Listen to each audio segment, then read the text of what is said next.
Hey everybody, this is Rydo and we're back to another recording of Magic the Gathering Arena. So we got an update. It was quite a large update. In fact, it installed a new version of C++, so I kind of wonder, and I don't know if there's really even a credits function here to tell if they stopped using Unity. So what we're going to do is turn up the audio here and see if they fix that bug. They did. Okay, good. So I can now turn off the incredibly annoying idle music that loops over and over again. And we don't have to listen to that. Now we can come over here and adjust the audio back to something. Let's put it right about there. Let's put that right about there. And let's put that right about there. Well, we'll even go right about there. And we'll see how that works. So, thank goodness that was an incredibly annoying run there of terrible lack of ability to really listen to the audio.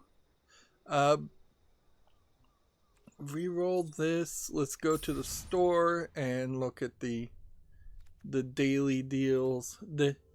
I'm quite confused now because they've come out with this new expansion, which is Ikari, which is not Core 2021, and you can buy what looks like a master pass for this, and you can buy a whole bunch of bundles. We are back to them wanting you to spend at least $100 on Magic Arena, and we're not going to do that. So, have they abandoned the core series? Is that the idea? Or what? Because you can't buy these newest cards yet.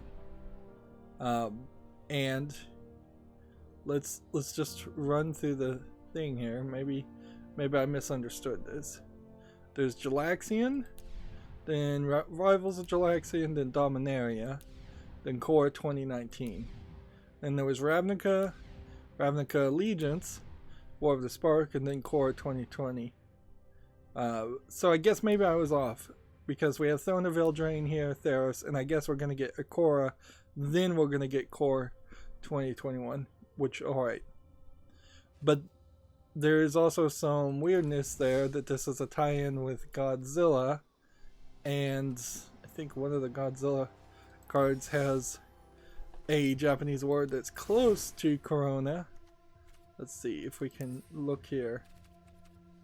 Apparently we can't get any of these cards yet for another 15 days, so we still have a little bit of time. So yeah, I was clearly not paying enough attention. With this new expansion, it does kind of imply that there's not a big interest in going back to the Gatewatch and the main story that was being told. Now that there's been literally 3 expansions that don't seem to really be focused on this, unless the Gatewatch really does show up, and I barely even understand what the Gatewatch is. So,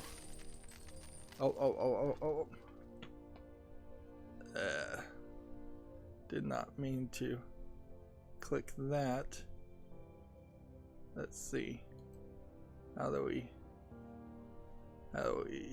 cancel that and go to the idle screen?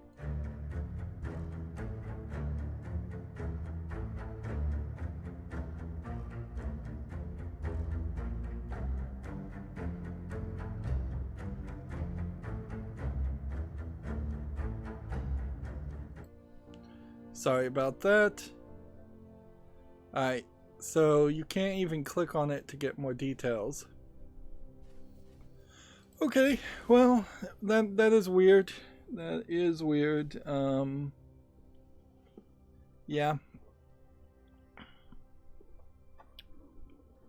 Let's see. We have Black Seed on the chat already saying, what is this madness? This is Magic the Gathering Arena. We're trying to get into it. And start playing it. So, yeah. Godzilla cards. We have 26 days until this April ends and 12 days until this Mastery set ends, and I guess we're gonna have a bunch of Godzilla cards. It's gonna be really weird to try and figure out what those cards would really play like, or if they'd have any kind of long-term playability in something like Modern or Pioneer.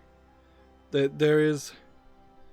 was listening to a podcast just yesterday talking about how a lot of these gameplay styles, such as Modern and Pioneer, even if there are new cards in Standard that get shifted into Modern and Pioneer, they are kind of highly unlikely to be top tier cards enough that they would actually change the meta or make it anything.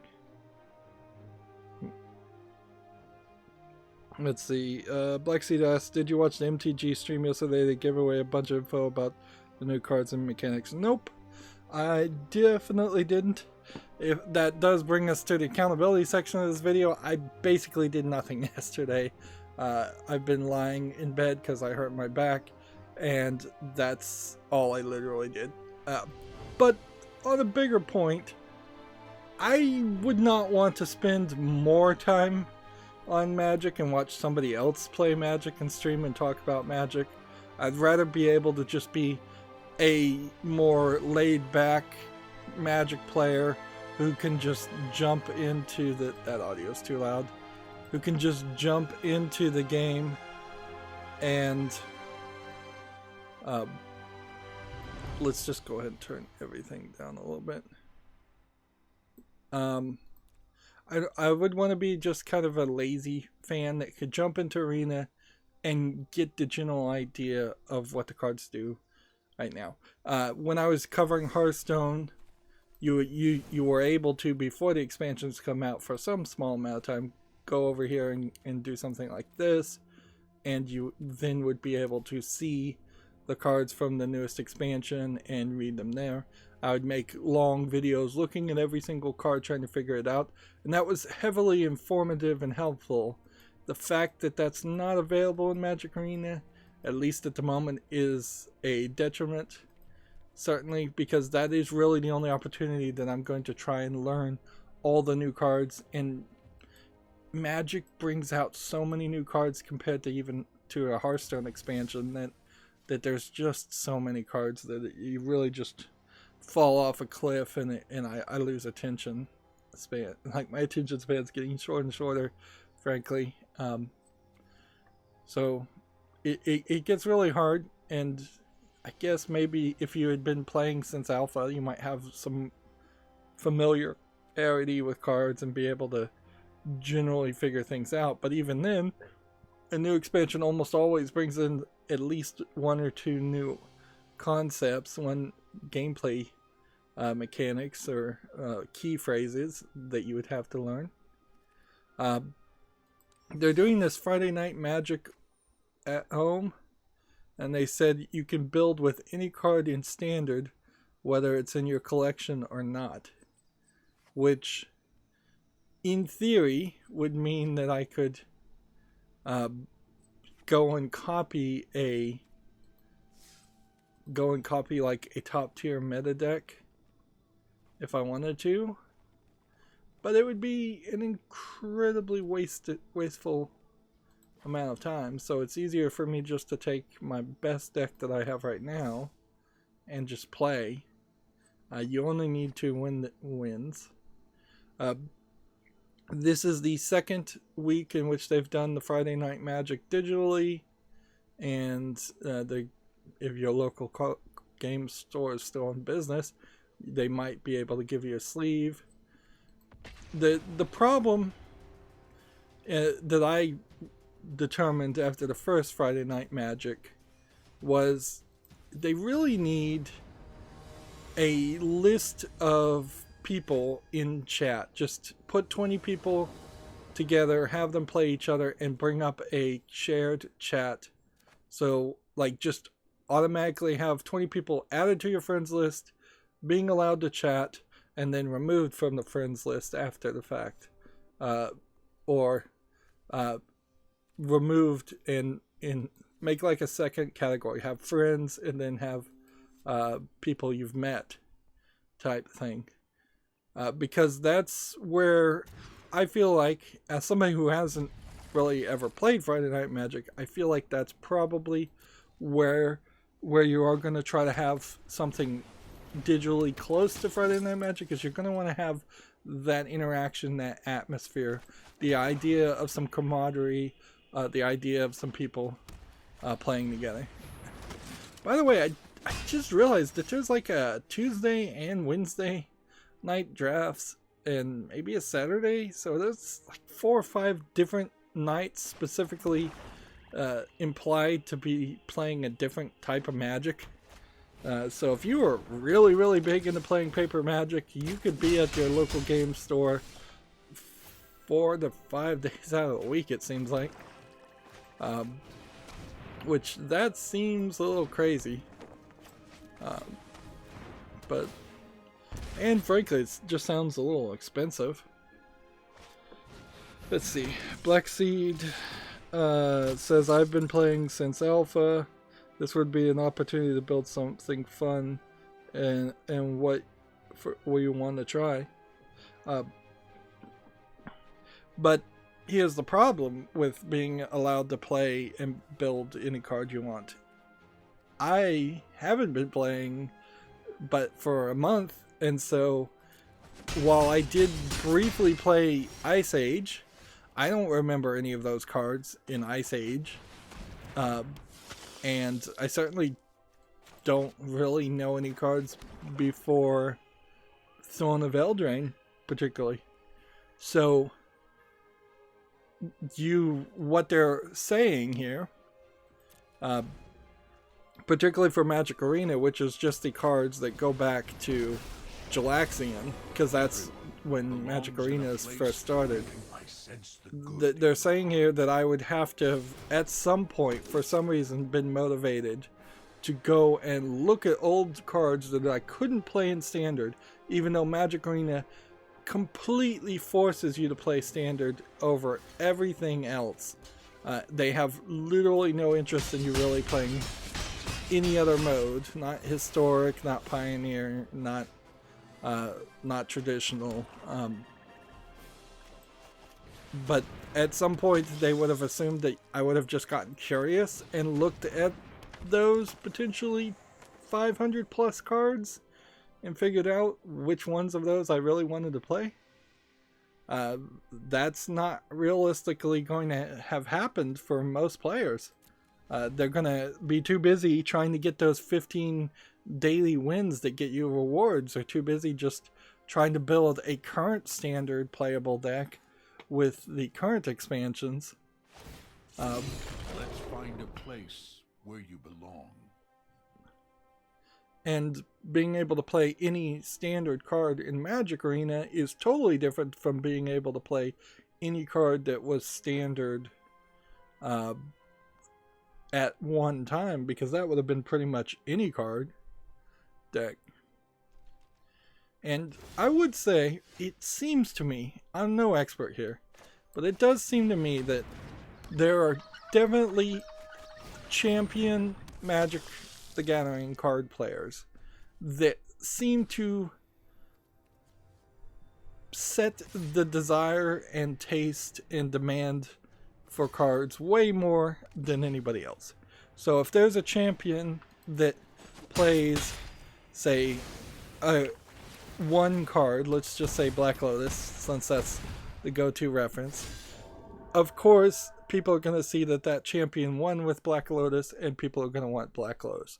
If there was a card that was better than Black Lotus and no champion ever won with it, that card would very possibly get overlooked if it was very complicated and never get played. I don't feel like Magic in particular has as many silly game mechanics as some of the Hearthstone sets and decks could have been. Like, you could make some really crazy, thematically silly decks in Hearthstone, and you could still have some fun or do something interesting with it. Whereas the boring, useless cards in Magic are typically just a 2/2 bear equivalent, and that's it.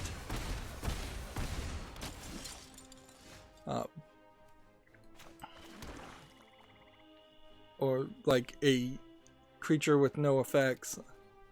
Like, you would think for as long as Magic has been around, there's really no reason that they should be making new creatures with no effects at all. That those should just be reprints of the same cards, or not be printed at all. Those who walk beside me. It's the difference between, I would say,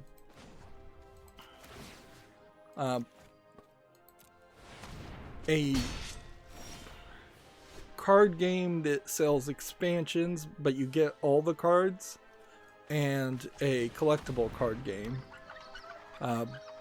We've seen in the past decade or two a lot more card games selling the other way, unlike Magic, which is a collectible card game, where you buy a base set of cards and you're guaranteed to have all the cards that you could play or ever need, and then you go and buy an expansion and you get every card in that expansion.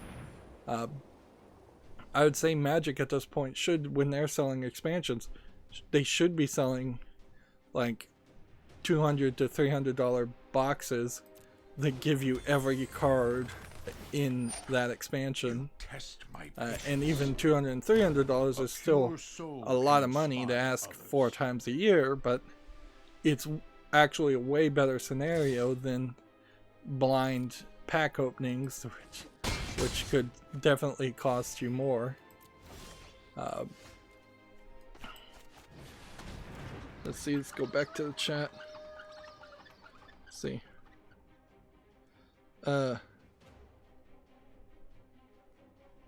Blackseed said, so to catch up to Core 2020 or better is standard. So the standards start on the core sets. I thought they ended on the core sets, but okay, I was wrong about that. The sets you can buy packs for are in red are not standard, and the Friday Night Magic at home is standard only. It usually is. I thought this week they said you could play any card that were... we'll probably lose here and go back and check that. But yeah, my main point there is there's not a big difference between the standard cards and the non-standard cards in Magic Arena compared to the amount of non-standard cards in Paper Magic, which would include everything going back to Alpha. He said, Blackseed Dinley said, Black Lotus was possibly was made possible by a first turn win. Do you know this combo? I'm trying to see how this Black Lotus in the train of thoughts relates to standard today. My point there was, I was just picking a card that is well known and popular. It was made popular, I imagine, by somebody being seen playing the strategy of that first turn win. Had nobody ever played Black Lotus, it wouldn't have been as it wouldn't be known or popular. This is kind of circular logic, certainly, but my point is, it's because of the pros, the champions back in the day, particularly before we had YouTube. It's because of those pros playing the cards that they made the taste and decided what hundreds, if not thousands, of other players are going to try and play. And that's what you see when you look at the websites that just give you the top meta decks in in card games like Magic, and those top meta decks just get copied and pasted, and people just go and buy the cards to make those top meta decks. Black Sea Din said there were 40 some sets of cards out there. We don't need to care about them as a new player. Stick with 2020 in standard. Then moving forward, you will learn what you need to know. That's pretty much what I'm doing. Friendship feeds the soul. But it would also be nice to probably have a few of those good cards reprinted. And it is, while it is Magic's desire to make people play standard, there is also an argument that standard is the most expensive of the play styles, because every expansion you're having to buy more cards, whereas if you have a traditional or pioneer deck that you really like, you can play that for years potentially without having to change your deck by much and still have fun with it because it isn't artificially phased out. So what does this say? This would build a deck with any in standard. Oh, it is in standard. Well, so the idea of any really in that case just means that that you can play any card in standard. Well, it still really doesn't change too much, because if I was to go over here and go not collected, and then Theros, Throne of Eldraine, and Core 2020. I did that backwards. And that would still mean I would have to waste some extra time.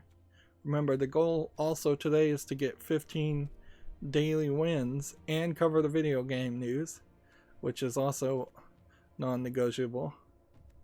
So I would have to kind of go through all of these cards, which I don't have too many that I'm missing, and read all of these and figure it out, and that's just it. And Field of Dead is banned anyways. So yeah, I could change my deck slightly,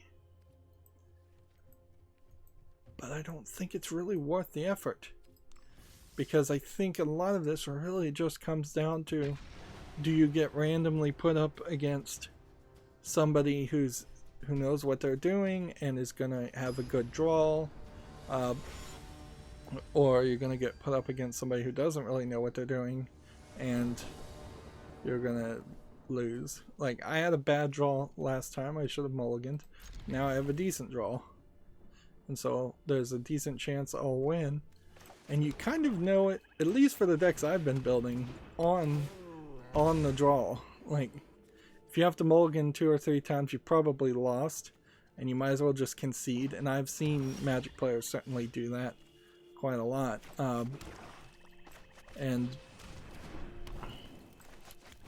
And if you get a great hand and don't have to mulligan at all, then you probably are going to win, depending on your luck with the opponent. Let's see. Alright. Trying to catch up here on the chat. Flexseed said, like cycling is coming back as an old retired mechanic that we're going to use again. Mechanic meaning ability, like Planeswalker or Flashback. I haven't heard of Flashback, I've heard of Flash.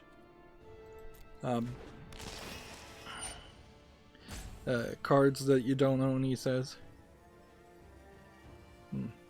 Black Sea says, I'm at work tonight. I can't wait to get home. I don't know that this was a feature of the game for Fridays. Yep, they've been doing it for 2 weeks now. This is the 2nd week. There we go. Quick victory. Great. That is what I love. I love quick victories. I love cheap and easy victories. Now, what were the rewards guaranteed? Were they going to be at least rare? Or, let's see, How can you tell if something's a rare or a common or uncommon card? I don't know if they mention that on the cards, actually. No, they don't. So this could be a common for all I know, but it is new. But then it might be just new because it's in one of the expansions that I don't have a lot of cards. Let's see. Yeah, card will be at least rare. Alright, so it is at least rare. It wouldn't hurt if they put a little like Twitch or YouTube video in the corner for Friday Night Magic and really just change the way the interface looks.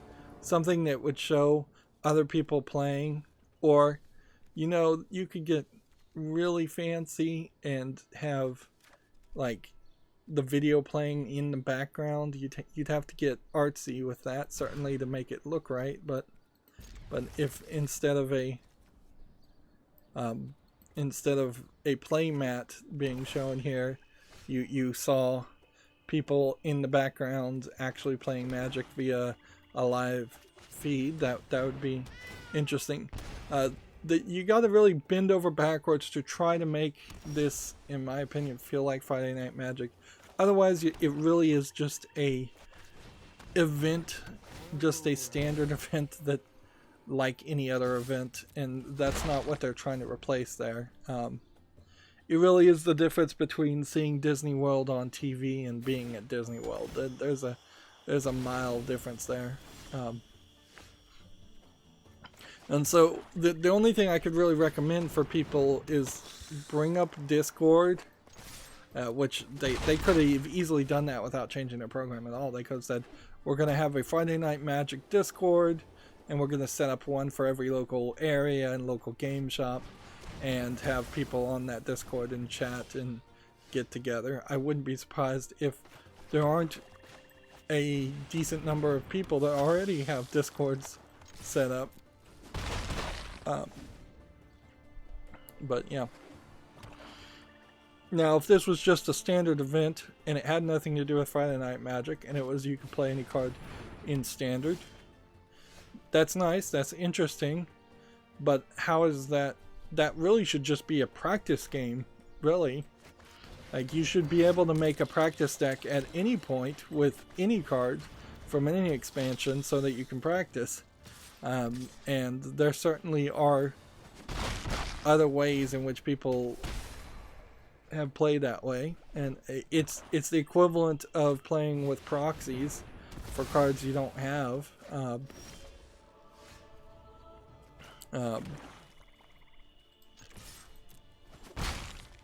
So they should pretty much one day every week, like on a Saturday or Sunday, they should have proxy events that just says, we're going to give you a bunch of cards that we're going to let you play any card you want. They do have some events, but sometimes they cost gold, where you can play cards you don't have out of pre-built decks. But then the rewards for doing those events often are not worth the time it takes to play the deck. There is still a major problem with Magic where if the opponent knows what they're doing and you know what you're doing, you can get into these long, prolonged experiences. The game would do better with a shorter timer, or just, I don't know, maybe you put a 10-minute timer on the game and just whoever has the most life points at the end of that 10 minutes wins type idea, something along that line. Because it is super annoying to play for 40 minutes and then lose. Let's see. Oh, Black Seed. The icon in the middle of the card shows the set, then the color denotes the rarity. Black is common, silver is uncommon, gold is rare, and red, orange is mythic. Like Bowl of Citadel is rare, Spinning Wheel is uncommon. Let's see. Good. So is it the color of the icon? So this is uncommon, and of course this would be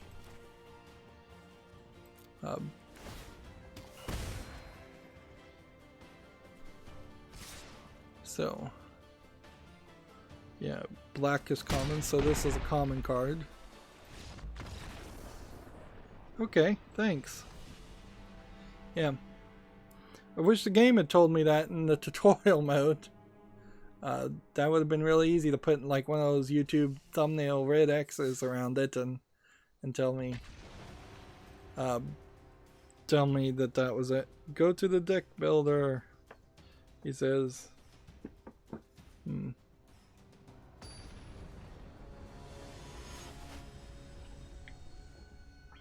We'll look at the deck builder here after this game. So yeah, that is a very useful bit of information, because that does kind of show me that I'm mostly playing uncommon cards. That being said, I don't know if you can just pick the mythic 60 cards that are mythic rares and be guaranteed a victory. Like, of the cards I've been allowed to own and play, this is, I guess, a rare. I wouldn't think that just the most rare cards are going to synergize and play in the strategy. These cards do somewhat synergize. Unfortunately, playing with Witch's Oven and Cauldron's Familiar can win quite a lot. It just takes a lot of focus and attention. It's an annoying play mechanic that often Magic Arena decides to not work in the way it should. And so it will pop up a box going, "Are you sure?" when sometimes it won't pop up a box saying, "Are you sure?" because their programming seems to be oddly programmed. See, right there, you use Witch's Oven, the sacrifices, it doesn't say, "Are you sure?" You play that, and it doesn't say, "Are you sure?" But later on in the game, almost certainly it will pop up a box asking if I'm sure.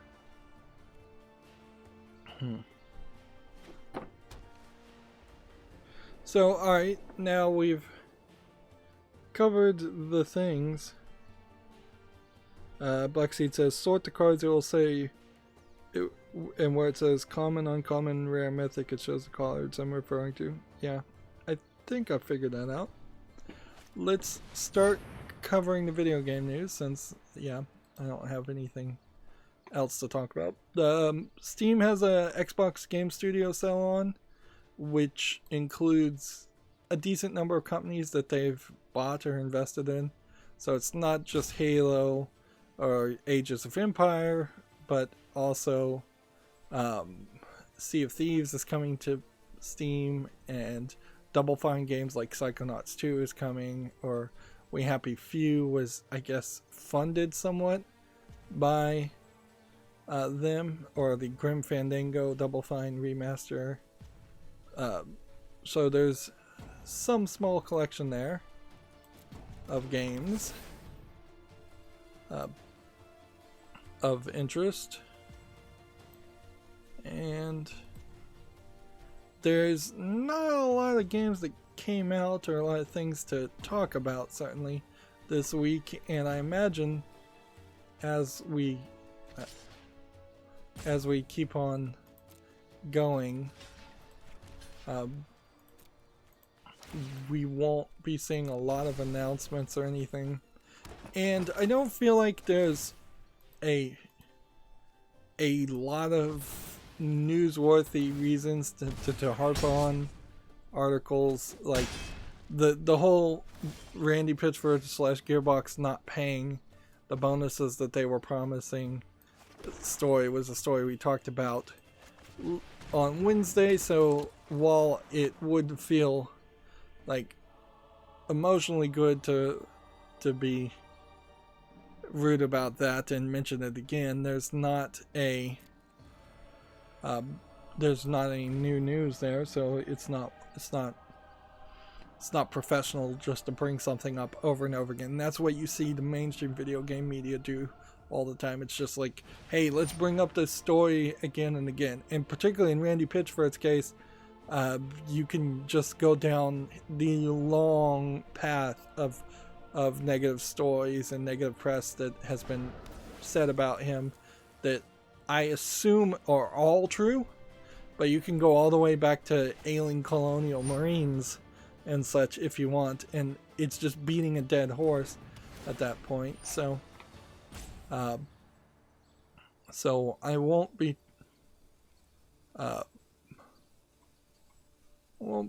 really covering that story, even though I kind of just covered that story.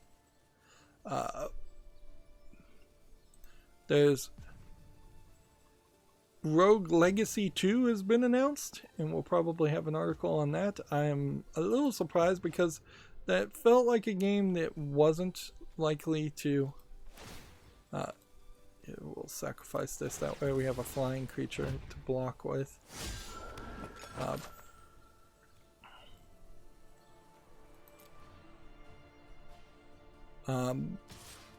Yeah, I wasn't really expecting a Rogue Legacy 2 to ever come out. I kind of question if there's much there. Let's go ahead and just sacrifice this one. Put this back on the field. Wish you could program that action so it would just always do that. Because that's at the end of each of an opponent's phase. That's the thing I want to do. All right, we're in a bad position because this has flying and double strike and haste, meaning that it's gonna wreck me regardless.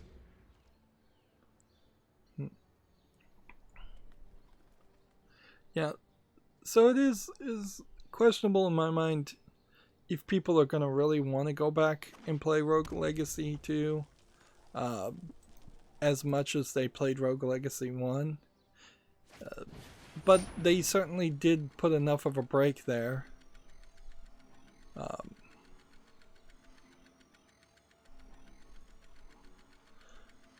I'm looking at this phrase cycling, and just looking at it, it seems like it's a lot like being able to exile a card and then bring it back, or being able to put a card in the graveyard and then have it escape for free, which escape was the mechanic that was added in Throne of Eldraine, I think.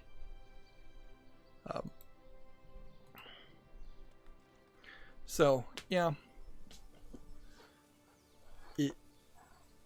I don't know if you could really do too much to Magic to add a new feature that's amazingly crazy. My suggestions, my standard suggestion. Alright, see, here's what I'm talking about as far as them programming it weirdly. It does seem to trigger just a different way in which it works after a certain number of times, which totally doesn't make any sense.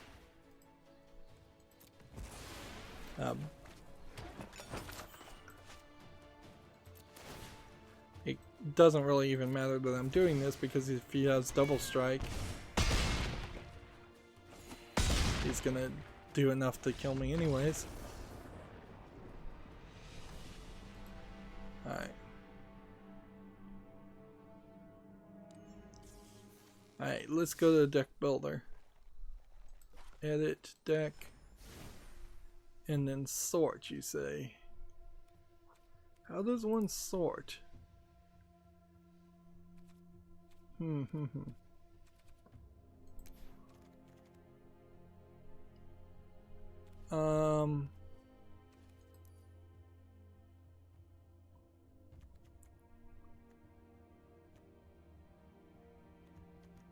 What did these piles mean? These are the costs, right? So these are 1 mana cards, these are 2 mana cards, these are 3 mana cards. This is 4, this jumps to then 6. And these are land cards. How do you sort here by rarity? Yeah, let's look at the chat. Let's see. It says go to the deck builder, sort the cards, and it's where it says common and uncommon.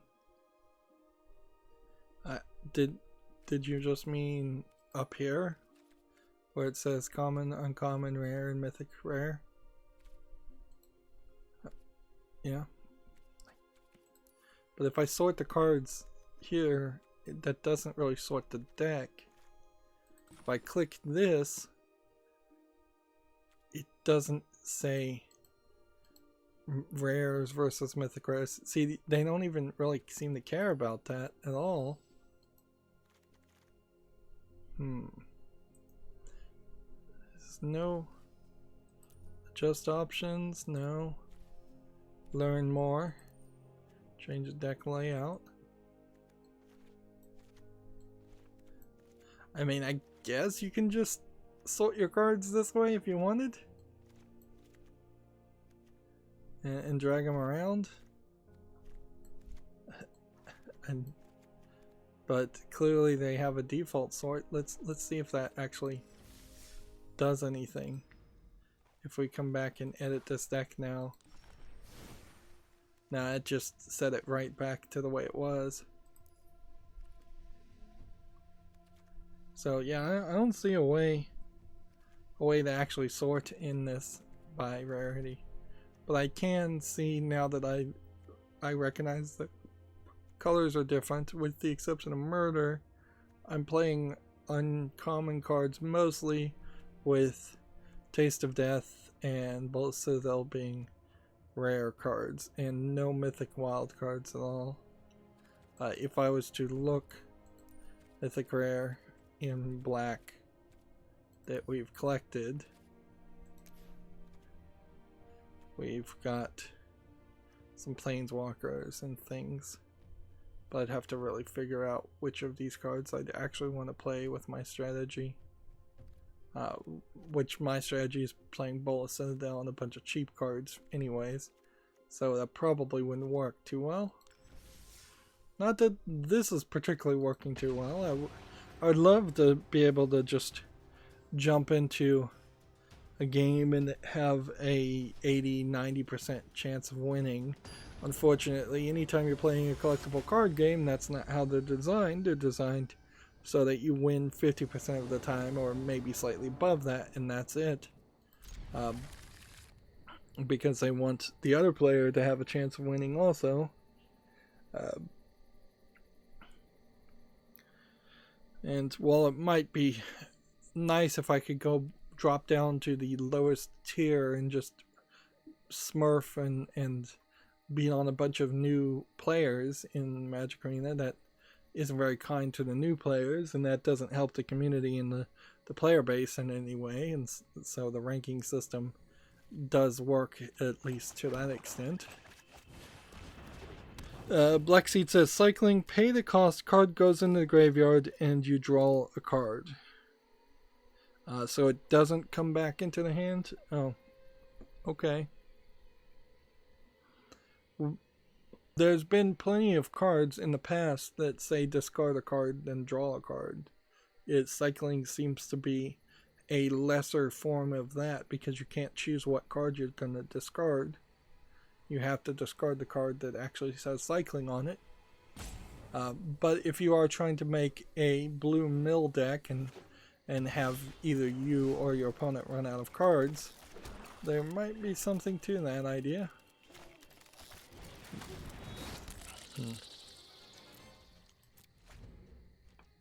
Alright, first game we have on Steam is called Valkyrie Connect. It's tagged as a free-to-play JRPG, and by the looks of it, it looks like it is a cell phone gacha game that's been ported. I've seen plenty of these gacha games like hero collection games. The art when in cutscenes looks fine, and on the menu looks fine, but when you start to look at what the actual gameplay fighting mechanic is going to be, it's going to be this, which isn't amazingly good looking. But it is free to play, but it does have in-app options, in-app purchases. It's English, French, Italian, German, Spain, Spanish, and a whole bunch of other languages. I would assume that this is either a Japanese or Korean origin game. They're calling it a JRPG. That tends to imply it's from Japan. And while I do play one gacha game on my phone, it's mostly popular to me because it is an idle game, and I'm testing out another idle game, but I'm gonna eventually get bored of that and get rid of it. So yeah, I'm specifically looking for things that would play themselves, not things that would require require me to put attention into it. I suspect we'll start to see a lot more cell phone games try to make it to Steam. Ideally, I would like Steam to have kind of its own cell phone category, like mobile games side-loaded on the Android phones through the Steam app would be nice. I generally would like that to be more of a secondary reward. So if you buy a company's AAA published game and they have a cell phone tie-in game to that, they give you the cell phone tie-in game for free. But right now it seems like it is very much being the exact opposite of that. I should have read this card and sacrificed it to get a food token, and I didn't. The Witch's Oven takes way too much micromanagement for me. This guy clearly is going to be playing a red deck where he's going to be an aggro spell dealer, damage dealer. Let's see, how many do we have here? When they're tapped, it's hard to count how many you have. So I think I might have 5 plus this, which would be 6. But I might only have 4.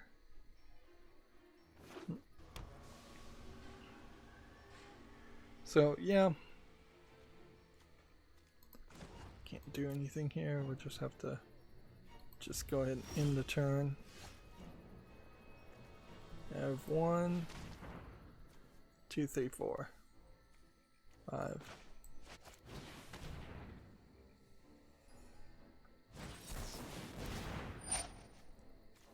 Let's see. 1 damage to each opponent. Counter target spell, deal 2 damage to spell's controller. Seriously?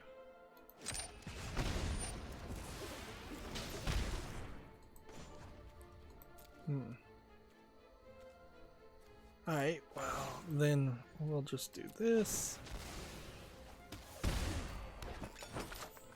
And we'll see how well they can handle that.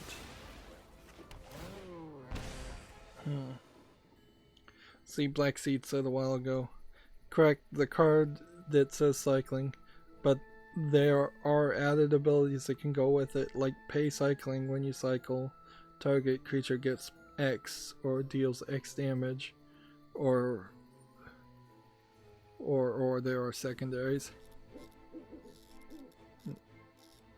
I don't believe I've ever seen anybody actually type out a stammer before.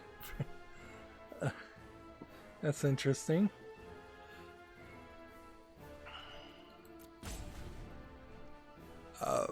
But I'm certainly not one to throw stones in glass houses as far as talking incorrectly.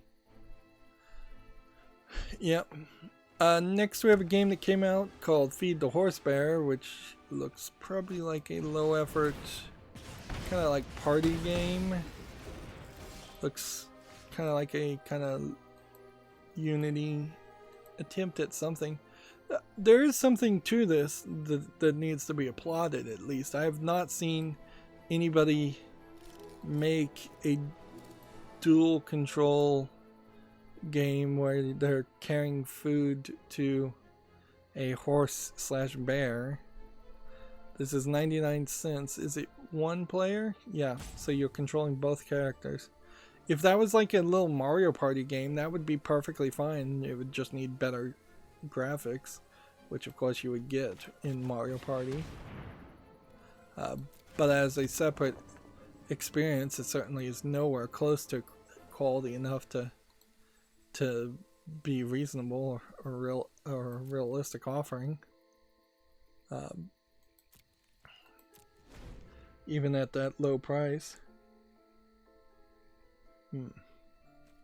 Gamatsu has an article, Pro Yaku Spirits 2019-2020 season data update launches April 22nd. So apparently the Japanese baseball season has not been shut down yet. Or at least the Japanese baseball games are still going forward. Yep, and this looks like a nice looking baseball game simulator. Although, yeah, it'd be interesting to find out if half of the baseball games are just reskins of other baseball games for different regions. That would be the right way to do it, certainly. So we need to sacrifice this. Bring this back. So here comes the Gamble Bola Citadel. We have 16 health. We play this. Everything here costs life. And you can only play land like normal. So we can't get up to 10 yet, but we're up to 7. And so next turn we'll see if we can get 3 more cards on the field, hopefully one of them being Vindictive Vampire, to potentially do the 7 extra extra damage we need to do. Let's see. What's this gonna do?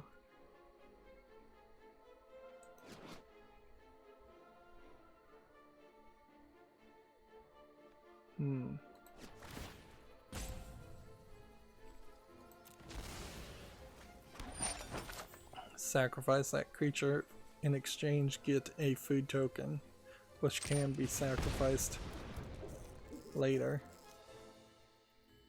Or I could eat it right now.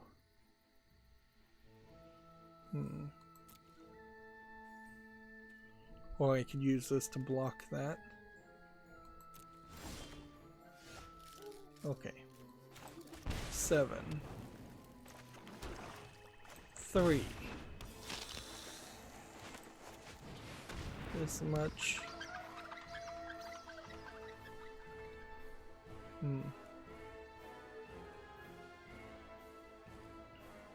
Do I potentially want to try and attack? No. So what I'm going to do is end this turn.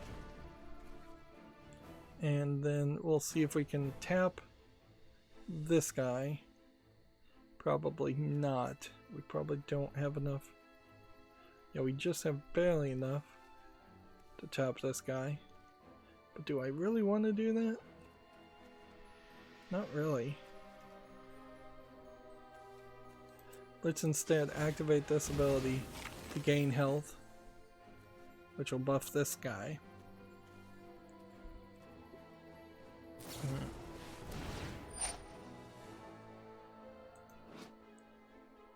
What's this one gonna do?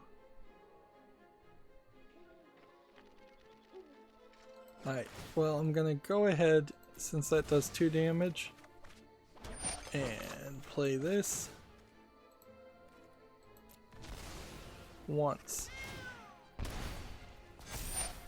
And I can't tap a target creature.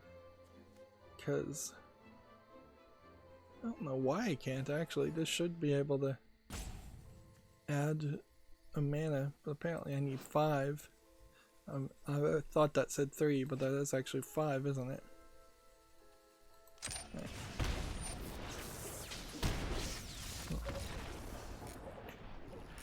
Yep, and still lost. Okay, alright. Let's try something different. Clearly going up against people that can pick any cards or beating my deck. So let's try Force Might. We haven't played that in a while. It's not particularly a good deck or anything, but we'll give it a try. Meanwhile, we have a game on Steam called Lock and Load Digital, which looks like it is a board game that has been badly turned into a PC game. If I was to guess, it doesn't look very visually interesting. That is often the difficulty when converting a board game to PC, is you've got to basically make it look way nicer. This is early access, $2.99, English only with a third-party EULA. It's single player with cross-platform multiplayer, split-screen PvP, but no online multiplayer apparently. And it's from Lock and Load Publishing, which I guess might be better than having somebody like Asmodee Digital make it for you, because they tend not to do the greatest of jobs. Let's see.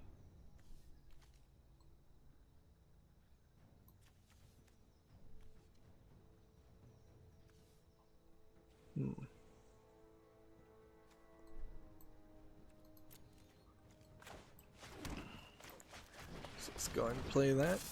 Yeah, Lock and Load Tactical Digital, not making it to my follow list.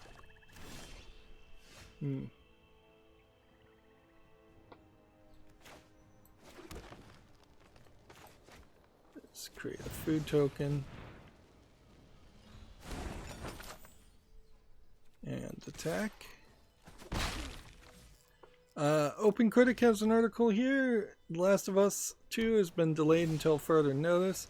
I believe also Marvel Iron Man has been delayed until further notice. These were 2 Sony exclusive titles that were in development.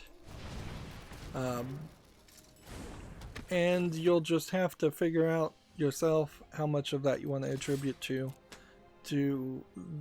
the coronavirus, and how much of that you want to attribute to them using the coronavirus as an excuse because they were in trouble. Last of Us has been delayed, I believe, once before at least, so they could just be using it as an excuse. Whereas Marvel Iron Man, I haven't heard any news about it at all, so it may actually have been on the path to being released on time. Let's see. Magic has a blog here where to find Ikra and C20 previews.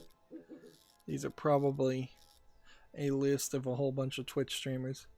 They do promote a lot of partners, content creator partners, Magic does, but they really fail to have a single location for them to go. I don't want to have to click on each one of these people's links to Twitch or YouTube channels.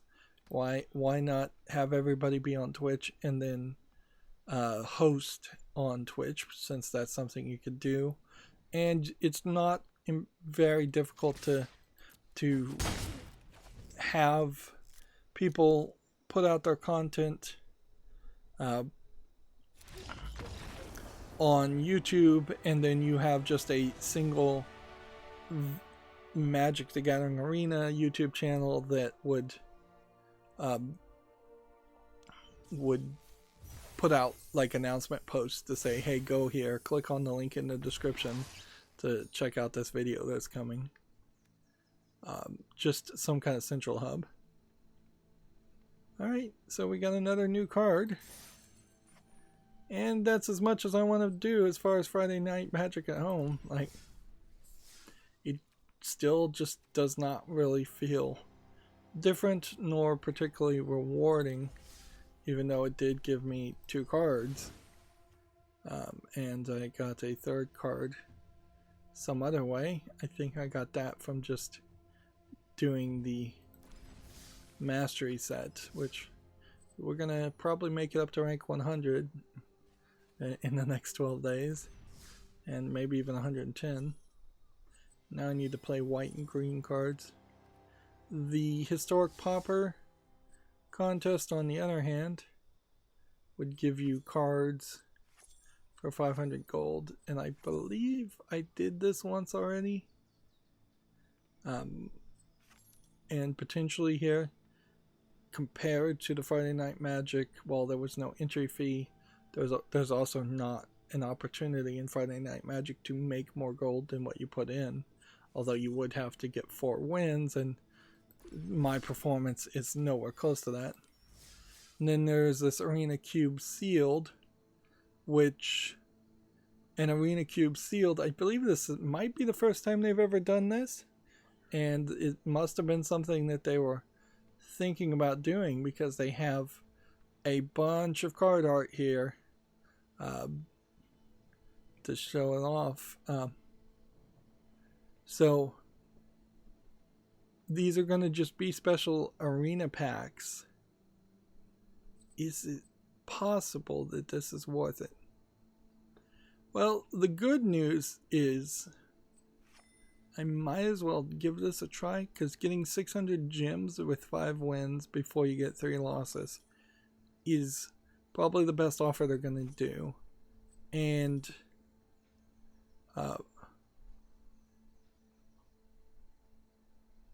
but here's the caveat. This event is phantom, a phrase I've never heard before.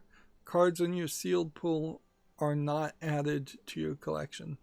So you get to play this Arena Cube, but then you don't get to keep the cards, which probably is true if you were playing a cube in real life too. I doubt too many people are going to be happy with having a draft after building up a cube and then losing all those cards and having to repurchase them. But I don't know, maybe you can make some money that way too. So it's almost an interesting idea, but the fact that the cards are phantom, I think, kills the momentum on that idea.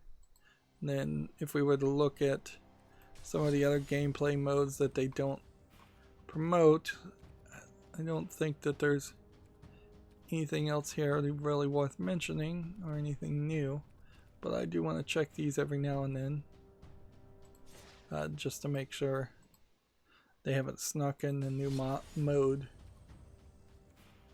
But yeah, they really have no interest in anybody playing traditional particularly. So, standard ranked, no. We'll play this white deck, which isn't much of a white deck, and we'll see if we can get some more victories there. And then I need to double down my focus and cover the news, because I'm gonna be here for another 2 hours if not, and I don't want a ton of stuff left over. Can we make this work? I think we can. So Resident Evil 3, if you've heard of it, has come out on Steam. It's very positive on the rating. It's already on my wish list. It's $59.99. There's a Raccoon City bundle for $80 if you buy Resident Evil 2 Remaster and Resident Evil 3.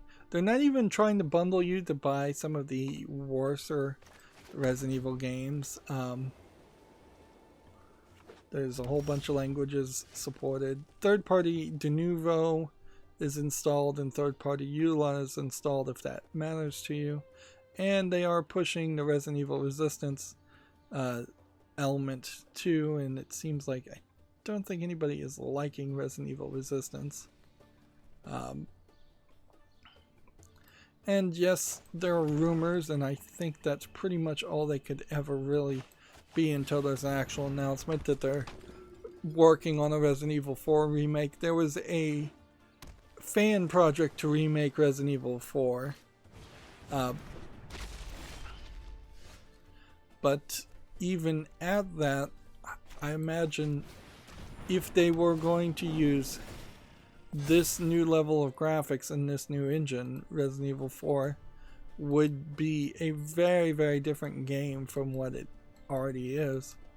And I think that probably is the right way to go with it, to kind of mostly abandon the look and the feel of the Resident Evil 4, 5, 6, and just say we're going to retell that story, but it's going to look different and it's going to play different and the level layout's going to be different, and it's just going to be a completely different experience.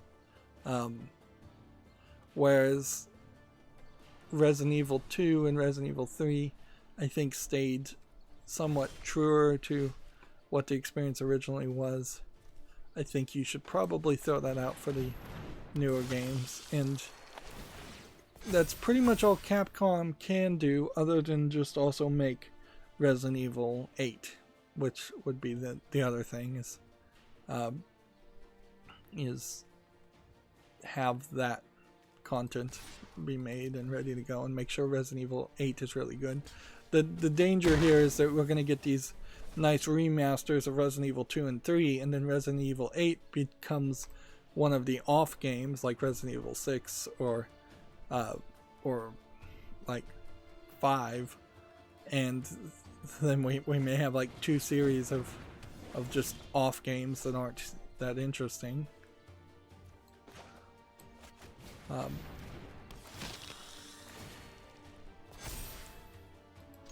Let's just go ahead and attack here.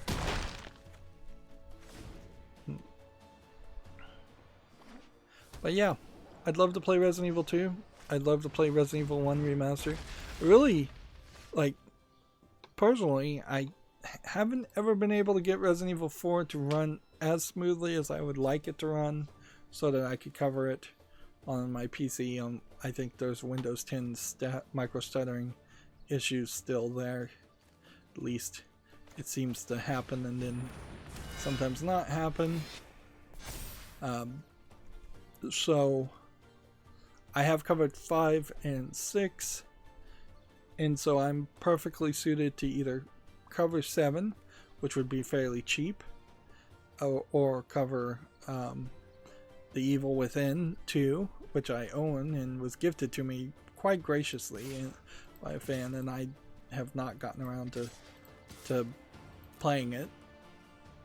So I should play The Evil Within 2, which is made by the somewhat creator of one of the creators of Resident Evil, one of the Resident Evil games. But yeah, I should then probably just play 7, then jump back to 2, and just play them in order of release. And then by the time I covered 7, 2, and 3, I probably would have done that over the course of 4 or 5 years. At my current rate of content creation in particular, as I've been slowing down more and more.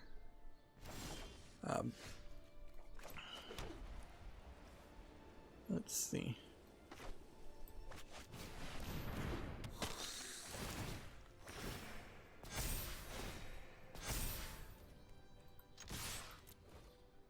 Think I've won here.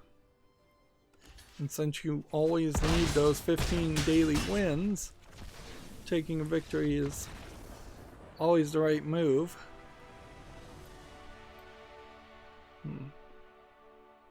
Although I should jump into ranked at some point and try to work my way up ranked. Let's get this daily quest done first, and then we'll play a little rank. Next, we have a game that came out on Steam called Stealth Master. This is an asset flip placement game. It seems like you design levels and then you're supposed to act stealthily, but every screenshot showing here does not show anything stealthy at all. So yeah, this is an asset flip low effort game for $9.99. Bunch of languages. Nothing more needs to be said about that. Let's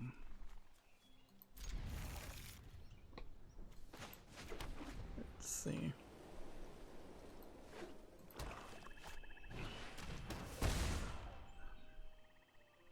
Next we have a game on Steam called Motion of the Heart, which looks like it is a horror visual novel, if I was to guess. And by the fact that you have 2 screenshots showing off blank backgrounds, now with 3 screenshots, that tells me this is probably a cheap Chinese visual novel, if I was to guess. 59 cents, English, Russian. Alright, it's a Russian. It's also tagged short. Also, this art style here does not really line up with the scale and the art style here or here. Let's see, discard a card.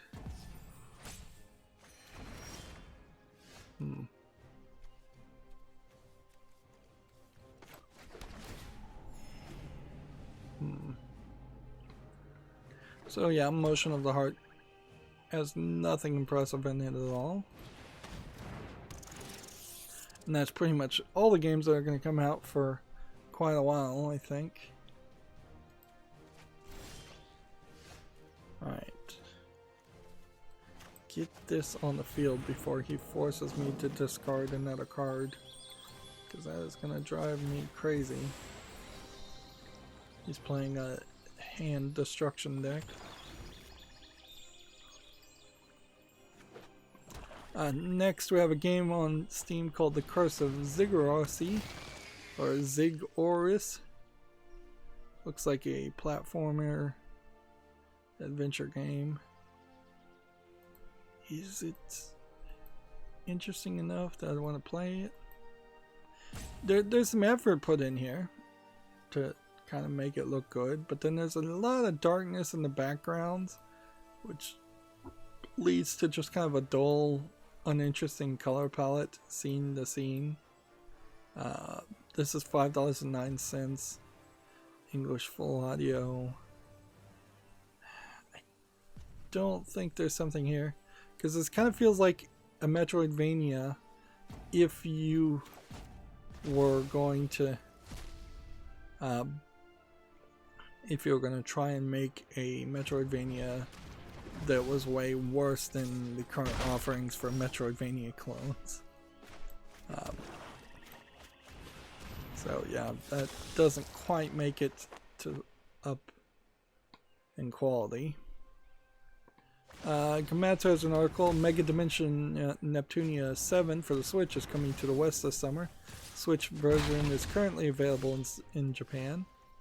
So this is the Neptunia latest game in the Neptunia series. And it's a main... No, I don't think Mega Dimension is one of the main games in the series, but I honestly couldn't tell you because there's Super Dimension, Hyper Dimension, and Mega Dimension Neptunia games.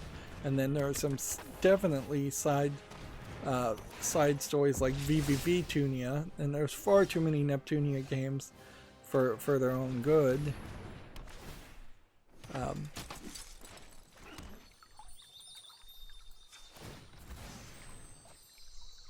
Let's see, I don't think I'm gonna survive this one. But yeah, the Neptunia series still continuing to get more games as a JRPG series, and still being popular enough to be able to fund that.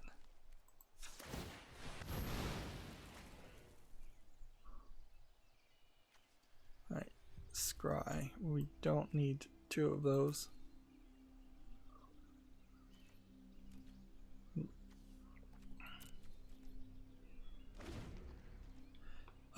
Gamatsu has the article, Rogue Legacy 2 announced for PC, first set of screenshots released. This looks like Rogue Legacy, this screenshot. We're seeing health, we're seeing magic, we're seeing maybe some extra abilities here. We're seeing an on-screen map, which was not, I think, in the first game. But this guy looks new, and then these guys look pretty common. And so I'm not really sure if there's anything new here. I wouldn't be surprised if it just has kind of like double the number of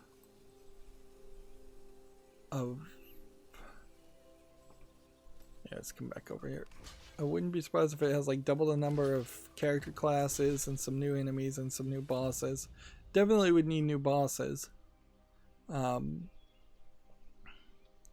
we can see in this screenshot they're making a Game of Thrones Iron Throne reference, which is really late to the party. And how do I get to the next image? Here we have a different character selection screen with some different abilities. I suppose I should be a little bit happier with some different options at the bottom, but not a lot being shown, certainly.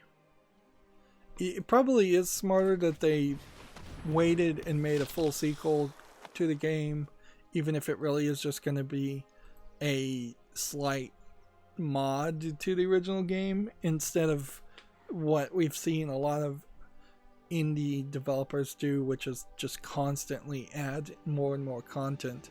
When you look at like how Shovel Knight developer has just made more and more updates to Shovel Knight, to probably his own detriment when he tries to make some other game or sell a sequel. I think people will be burned out on Shovel Knight.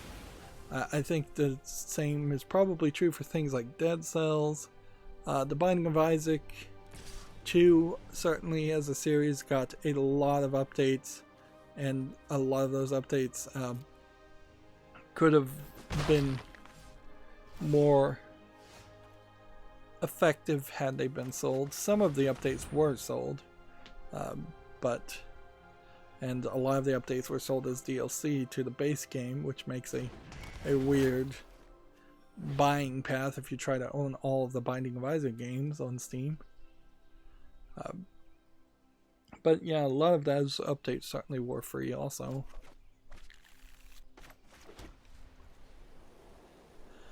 Moving on, we have a game on Steam called Destructivator 2, which looks like it's an attempt at an old arcade game with elevators and ladders, with maybe a boss fight or two. But yeah, I guess maybe you'd call this a bullet hell side-scrolling shooter more than anything else. It's $5.39, English only, single player. I'm not really seeing anything here that would interest me too much. I don't know how you would sell me on a game like that might have been slightly interesting in the NES era, but now you're making a PC game in 2020 that looks like that. I kind of expect games to be more complicated than that, or more polished than that, at least. So we're never going to get this guy back. I was hoping I would get him returned to me. So, yep. Gamer Sutra has an article. Phil Spencer talks how Xbox teams are weathering remote work in the lead up to Series X. If you're interested in this blog, it's about 3 paragraphs. That really isn't going to affect average gamers too much, other than the fact that everybody is probably going to be a little bit slower, and everything's going to be a little bit more delayed. Now is the time to work on your backlog of games as much as possible. and feel sorry for the one person on the planet that doesn't have a backlog of video games and actually wants to play video games.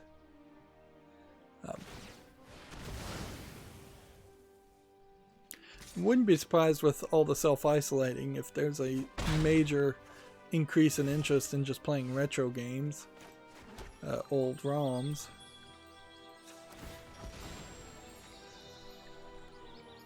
Particularly if the production of physical discs and consoles became stretched. We're not to that point yet, but it might be interesting. Gamma Sutra has an article here. Game Exchange keeps its stores open, gives staff bogus advice for COVID-19. I don't know Game Exchange. We've heard basically this exact same story from several companies, video game companies and otherwise. But Game Exchange chiefly maintains storefronts across the southeastern U.S. in Texas, Louisiana, Arkansas, and elsewhere. And also has several locations in Connecticut. Alright, well, I guess that's probably why I haven't heard of them. They're not like a major national retailer.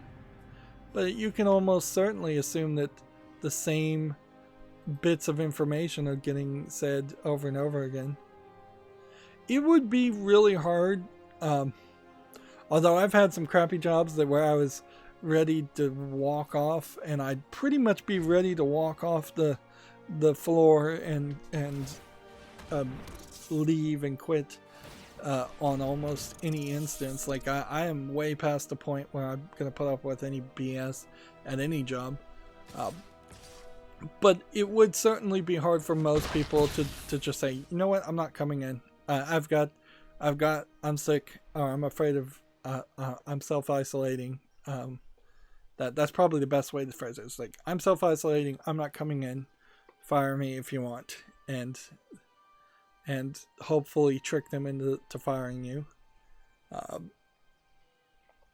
But I don't think unemployment is going to care one bit if you job abandon, which usually doesn't qualify you for unemployment insurance, or if you get fired or laid off or furloughed or whatever they want to call it. The one thing you don't want to do right now is actually go to work. It's not healthy for the country, it's not healthy for you, it's not smart unless you're actually doing something essential, and working a video game store or retail store is definitely not in that category.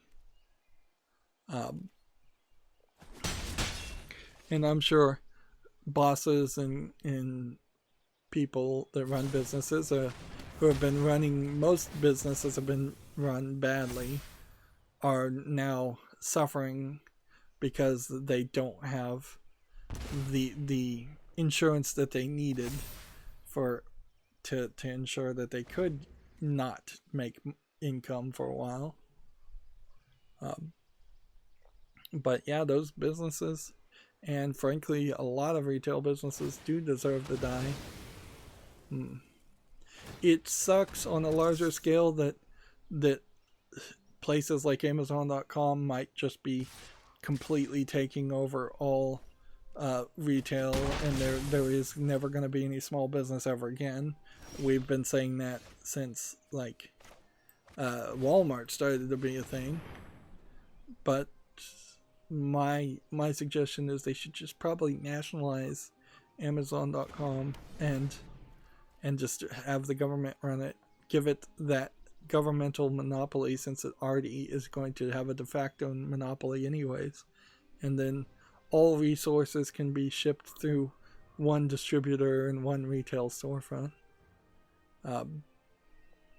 It's not unheard of, even in the United States, to have commissaries, government stores. You have them in, ironically, both military events and jails.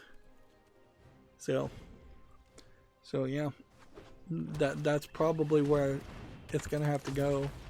And there will be some small niche businesses that do pop up and still still exist, but a lot of the business concepts and business plans of used video games in particular were never going to make enough money,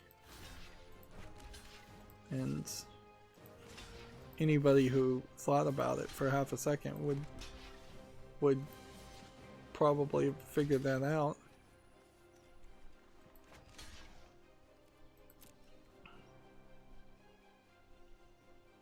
Yeah, I don't think this is gonna win.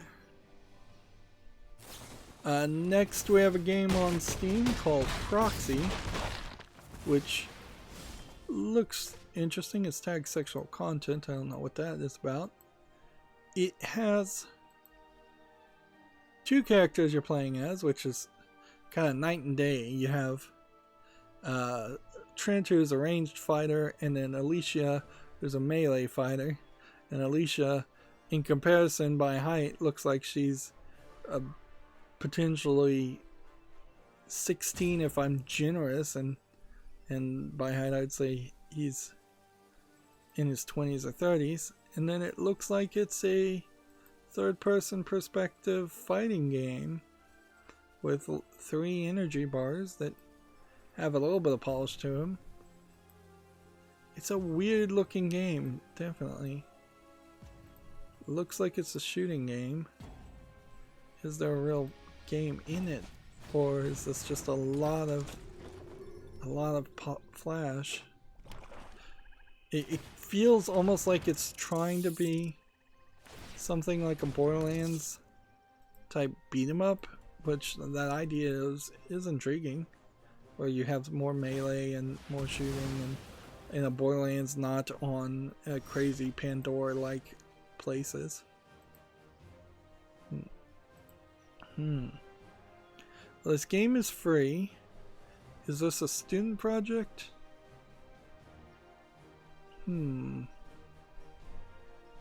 See, game includes depiction of alcohol, tobacco, drug uses, prostitution. It's English full audio, single player.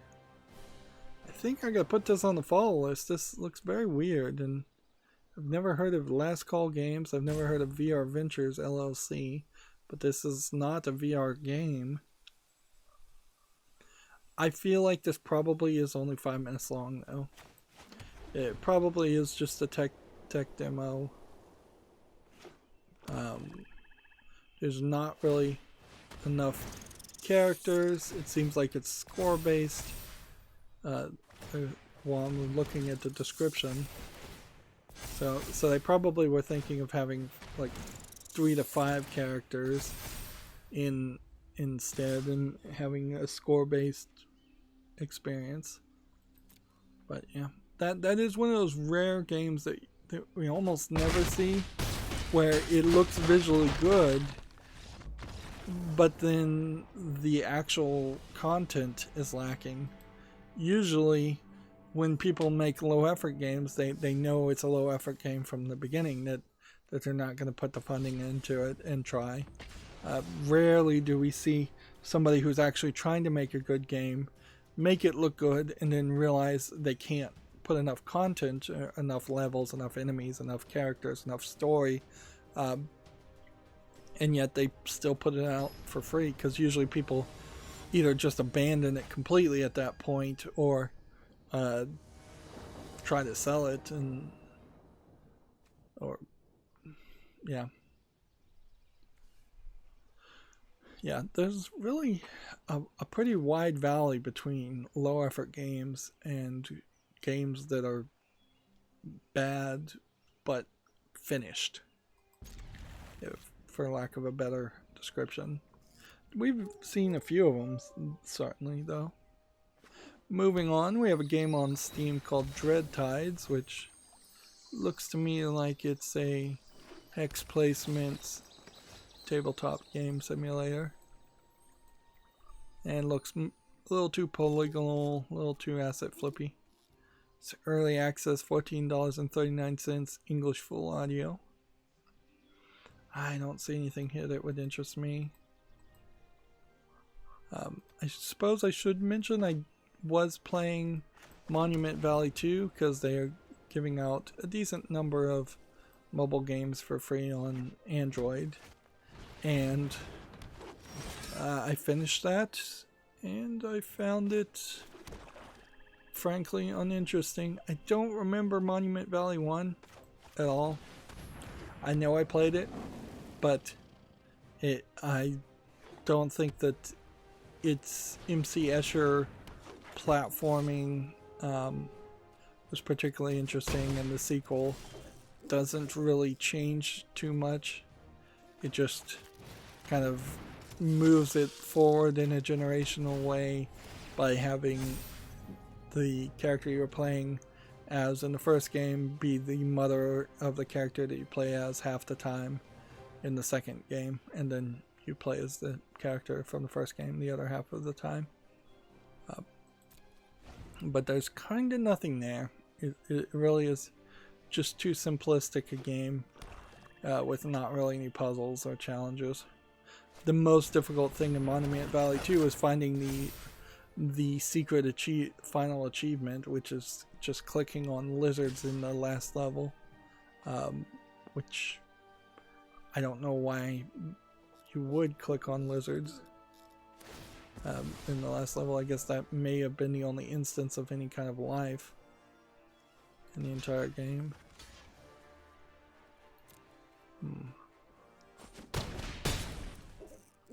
That guy's dead. That sucks. Use pacifism on that guy, and then we can attack. Gamma Sutra has an article here. USC Games Expo swaps to virtual for the 2020 Student Game Showcase. So the University of Southern California, the annual student game exhibition is going all digital, like everything else. You can go to the website, I guess, and let's see if they've got actually a list of what games they're trying to show off. No, apparently the event hasn't happened yet. It happens May 12th, 4 p.m., streaming live. Okay. Seeing student projects is always interesting. It's not particularly useful or informative, but it's always interesting, at least. Let's see what one can do in potentially 4 years of a bachelor's degree, what one learns and what one can do with basically no funding compared to then getting hired and being a low-level programmer or developer in some way of games. Like the best example of that is Portal 1, where the team at DigiPen made a game called Vernacular Drop, and then Valve hired I think everybody on that team out of college and made Portal 1, and I think most of those people stayed around for Portal 2, and I don't know if any of those people or most of those people still work at Valve, but they certainly probably don't have too much to show off. Maybe they could say they worked on Half-Life Alyx. I wouldn't be surprised if that's exactly the case, but before Half-Life Alyx, they might have worked on Artifact or Valve Labs or something like that. Alright. I'm gonna lose regardless. I have all these cards in the stack I can't lose a fight. Trying to deal 1 damage to him and gain 1 life for me, and they theoretically should work, but they really don't. Stomping time. Like, I would have to block with each of these characters to even begin to reduce the trample damage that they're gonna do.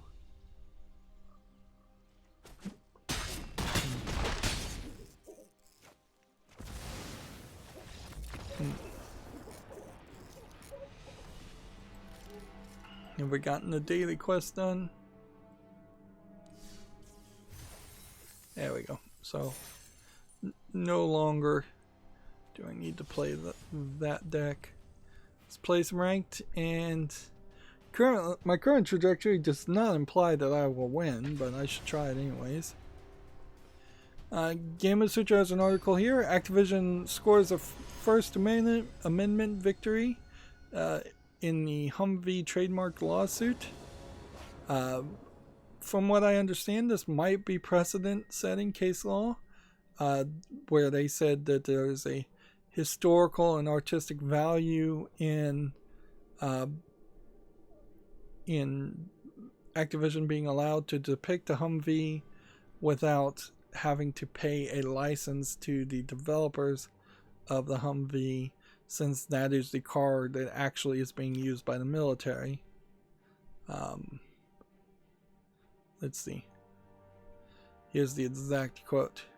While both parties have a general purpose of seeing products for profits, AM's purported purpose is far too abstract to argue reasonable confusion. Put simply, AM, that's not Activision, AM's purpose in using the mark to sell vehicles to militaries, while Activision's purpose is to create realistic simulating modern warfare video games for the purchase by consumers.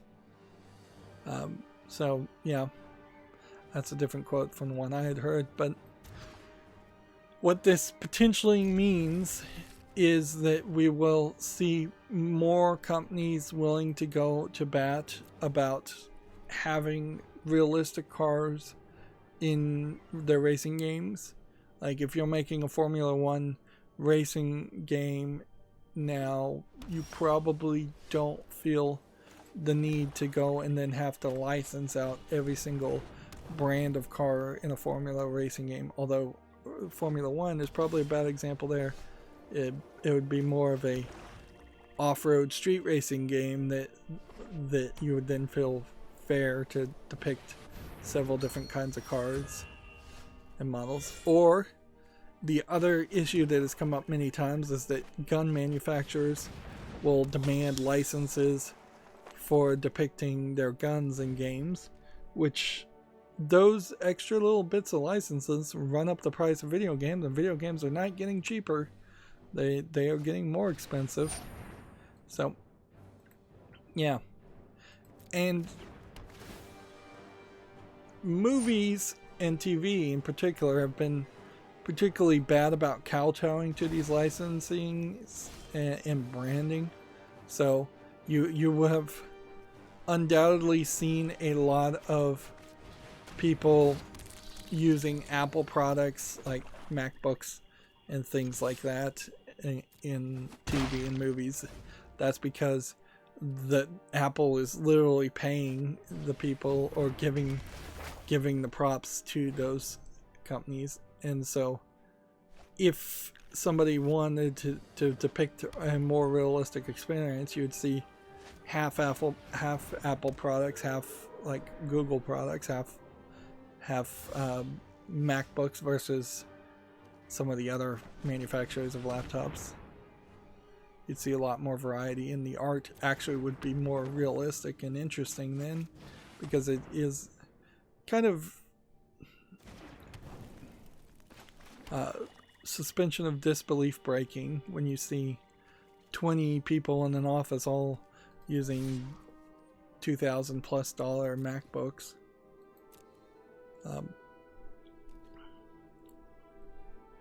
Moving on, TechRaptor has an article. Animal Crossing Hong Kong players launch in-game protests. Yeah, the Hong Kong protests are still going on, I imagine. And I imagine a lot of people are now just covering their faces for several different reasons in Hong Kong. But yeah, it's still going on. Important to remember and not get distracted and just move on to the next thing.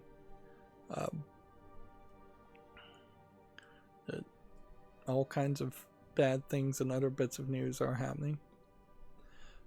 Susan Wojcicki, the CEO of YouTube, has been kind of heavily promoting a lot of tweets and a lot of things like this Dolly Parton Good Night with Dolly event on YouTube, or Dolly Parton's going to read books. She's always been very pro-literacy, launching COVID-19 health info. Really another fine example like of her not really staying in her lane and focusing. Like on average before this whole coronavirus, she barely would tweet something once or maybe twice a month, and usually what she was promoting was just happy National Women's Day or Latino Day or something like that, some social justice warrior, identity politics type tweet. Meanwhile, she's really still not interested or doing anything to really fix YouTube too much. So yeah, she's still not the person that I think should be in charge. Like, at least when you look at some of the other people, like the guy who runs Facebook, the guy who runs Twitter, characters like that, they tend to mostly stay hidden from view and try to work on the products, and the products do get little updates and such. Also, I would say Twitter and Facebook probably are way better products than what YouTube is now, because YouTube has just done some meddling. On the other hand, I'm not sure I want Susan Wojcicki to be more active and interested in YouTube, because everything she proposes or does just makes it worse. So all I can really say is I'd like to see her move on. I'd like to see somebody else in charge, somebody with some real strong opinions in the opposite direction of the people in charge now, to balance things out. Some people that really care about the creators and about free speech as a concept in general. Moving on, we have a game called Sometimes Always Monsters, not to be confused with Always Sometimes Monsters. It's pretty cool. This is an RPG Maker story-rich game. I covered the original one and absolutely hated it. The RPG basically takes you through this story that is pretty much around just ranting about money and success financially. The original game also had some weird anti-union stuff to spiel too, out of nowhere, that didn't make a lot of sense. In the end, regardless of whether you like the story or not, it's still just an RPG Maker game with its own art style. It definitely didn't feel like it was a game where you actually could have succeeded very easily, and like the way they started the game, the prequel, you pretty much start off being shown that you're going to fail miserably and end up homeless, and within like the first 5 minutes you pretty much are homeless in the original game. So I can't really recommend it to anybody. It's just not an interesting enough experience. I'm playing ranked here, and this guy's playing for all he's got, but he is going to also be able to wreck me. This deck only wins if I get Bola Citadel, and it desperately needs a backup plan.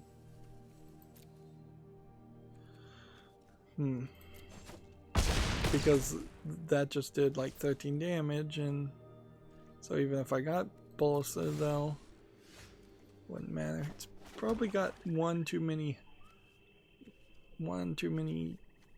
swamps. Alright, well, I don't even know why I'm doing that. Let's just concede. Let's quit wasting our time. Back down. Did I have fun with that match? No, I lost.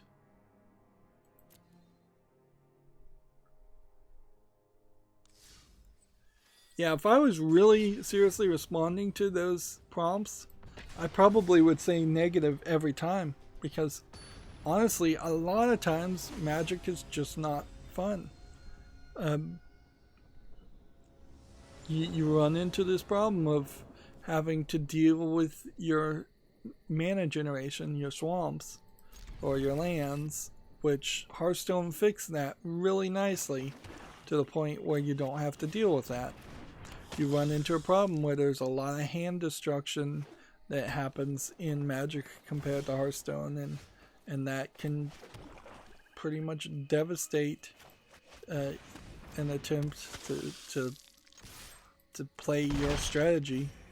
Ideally, you'd want to have both players be able to play their strategies only potentially slightly encumbered by the opponent, where Magic, if you're doing it right, you can completely wreck your opponent's strategy to the point where by the 4th or 5th turn they can see the writing on the wall and just concede immediately.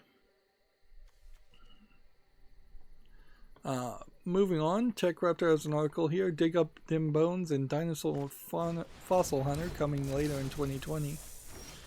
I don't know if this is a game, really. Anytime I see a game that is based on doing somebody's job, even if it is a particularly niche job as fossil hunting, I don't know if this is something I'd want to do. It seems like it's almost like they took a small fraction of a museum simulator, and that whole video really showed that they were making presentations, not actually digging up the bones at all. I don't know if there's really a game there, or if you're just simulating somebody's job.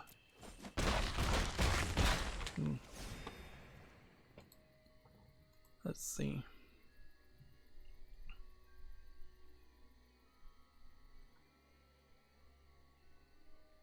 Gamma Sutra has a blog here. Historians discuss Through the Darkest of Times, which looks like it's a cardboard cutout game of some sort. It's a World War II themed game. So this is really just an advertisement of a video. There's no even article here. Just being promoted. So check that out if you want, but I'm probably not that interested in it. Yeah, that was one victory, but we would need 2 or 3 of them in a row to start getting the pips back on the rank. If we got some quick disconnects, I'd be more than happy with that. Gamatsu has an article here. Skater XL launches in July. It's currently in early access on Steam. A potentially new skater game that potentially will be good, although take that with a huge grain of salt because there hasn't really been a good skater game in quite a while.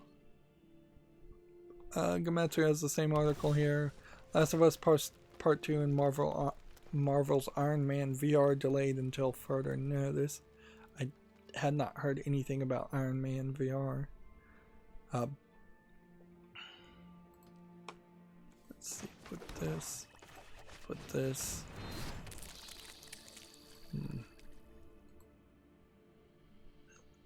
I swear this game has been released on Steam multiple times at this point, and I can't even really show it because it's tagged sexual content and nudity.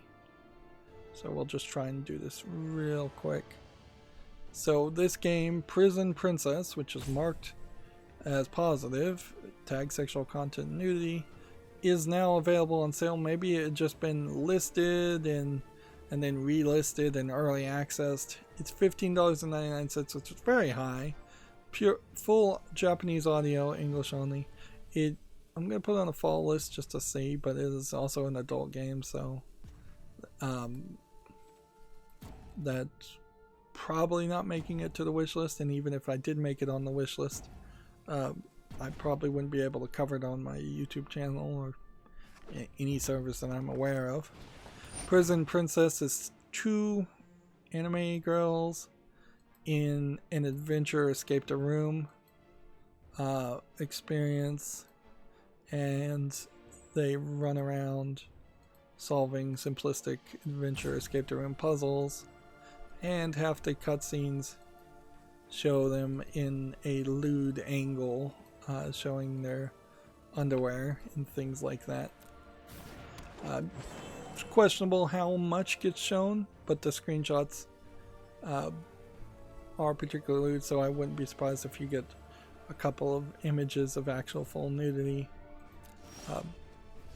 When you compare, well, when I think of this game compared to, say, what was that other game that I did cover that was an adult game? Can't even remember the name, and the sequel's about to come out. Well, when I compare this adult game to other adult games in general, you want there to be a little bit more gameplay than a hidden and adventure escape the room simplistic experience, or you want it to just be a straight up visual novel, romance dating sim of some sort. But yeah, this gameplay is going to be probably a little simplistic and probably not worth $16.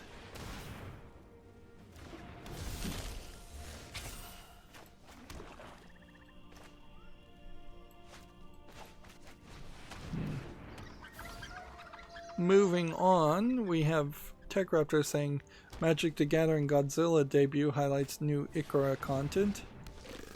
So, yeah. It's going to be really crazy to be playing Godzilla several months from now. But maybe Godzilla will be fairly rare, or a game you're not even going to really play.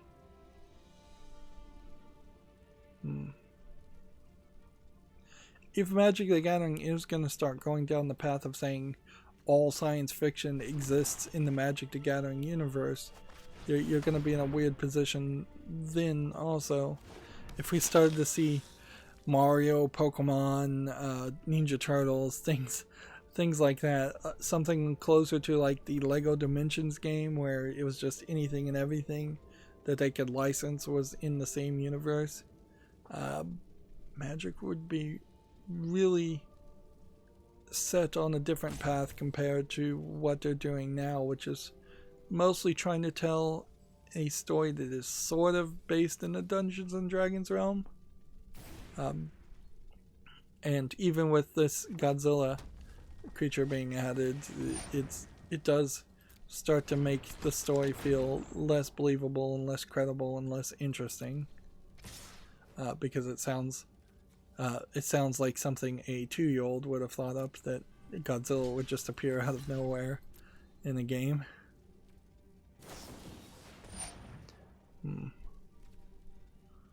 Alright, I've lost.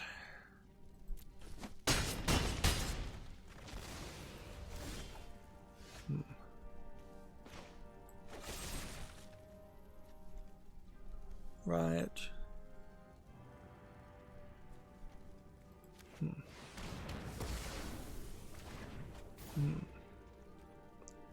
Let's see. Gamma Sutra has an article. Sony forms a $100 million global relief fund to help those affected by COVID-19. Yay. I guess we'll applaud that to see if it really pays. Although a lot of these announcements could literally never actually pay out or barely pay out to anybody. So how much good they actually will do can only really be determined later after the fact. And almost certainly a lot of money is going to be given to the wrong people and wasted. Speaking of a different card game, TechRaptor has an article here. Gwent, the Witcher card game, receives an all-new progression system. I feel like this very well may have been the second or third progression system that they've added. Gwent also came to Android, so, but that was like a year and a half too late.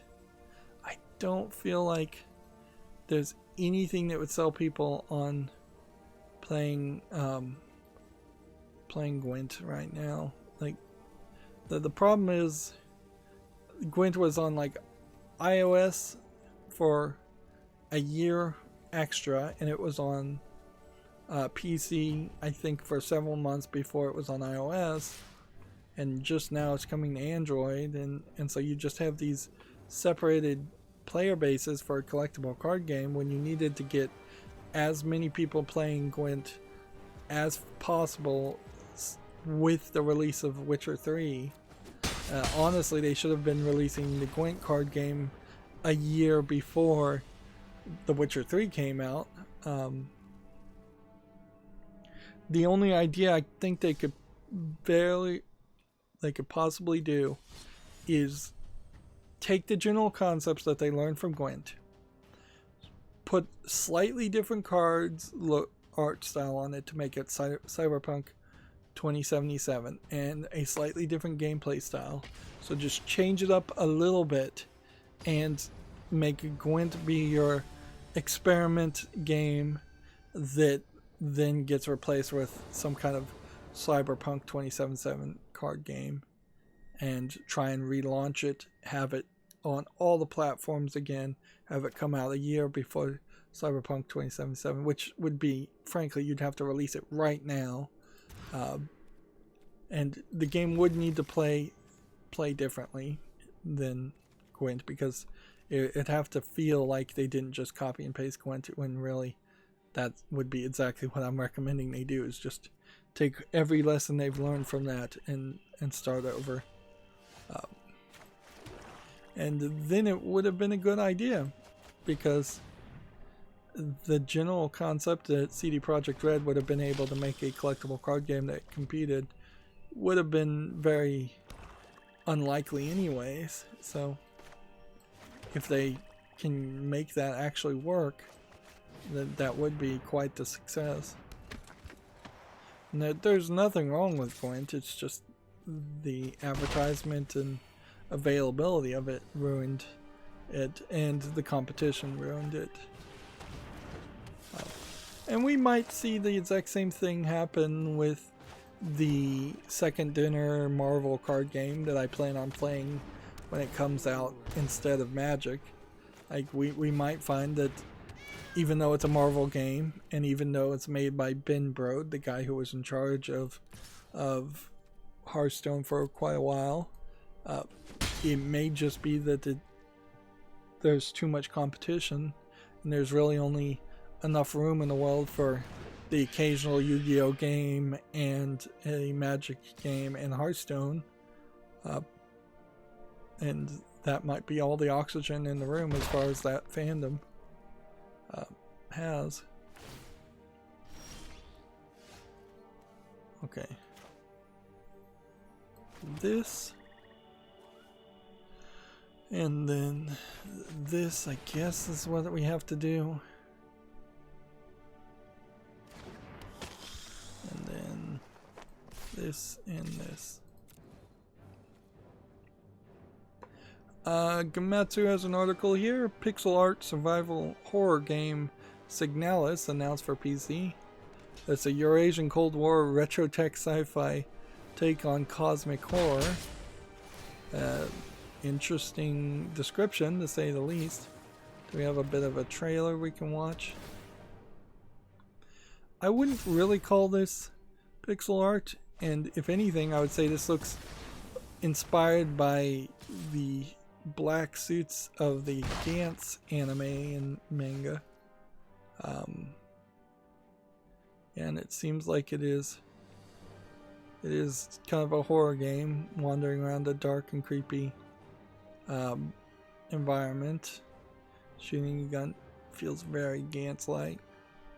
Looks like there's some puzzles. Skip around so we don't get any content IDs.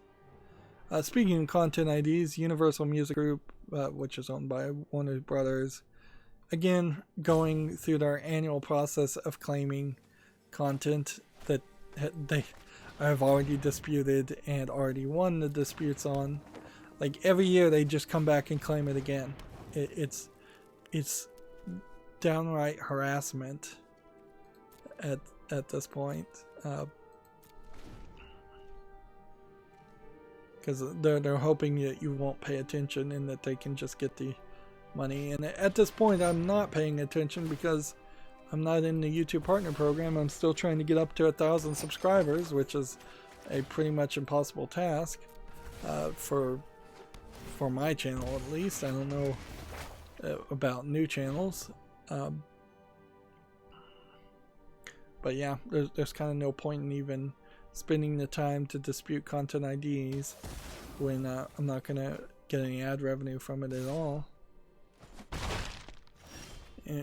In fact, I ran my income and I literally made $0.00 last year.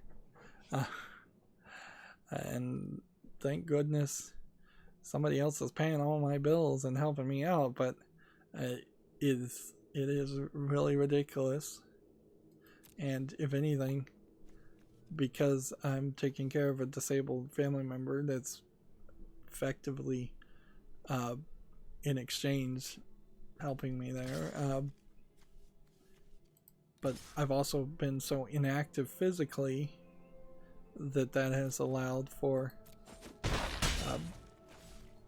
me to become very unhealthy, and that's how I've like hurt my back and several other things. It's like, so I would recommend anybody that wants to be a YouTube content creator or do anything like that to make sure you exercise, or just in general make sure you exercise, make sure you're stretching, make sure you're not decreasing your level of activity but increasing it if at all possible, because a sedentary life will kill you whether you think so or not.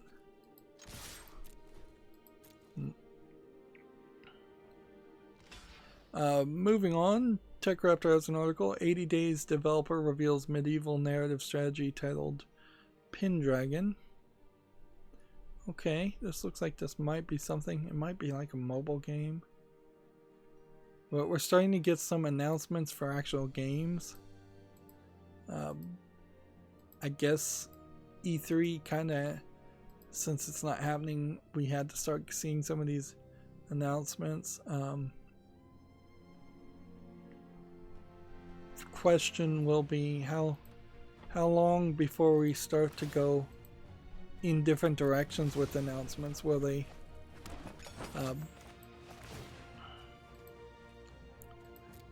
intentionally start to stop announcing games because they know they wouldn't be able to sell them as people are social isolating, or are they going to just try and announce them and push them out anyways, or are they going to just start delaying games like crazy? I think we're going to see a pretty large switch between games that were in the works and are going to get announced and are going to have their release dates pushed back maybe a little bit or just get released anyways digitally, and then we're going to start seeing a lot of games that just say we're delayed indefinitely, which for the new consoles, if there's like a year worth of games that were delayed, there could be a really strong lineup of games that come out for the Xbox Series X and the PlayStation 5, to the point where we might see oversaturation. If there's 20 AAA games available day one for the PS5, that's not as useful as you might think.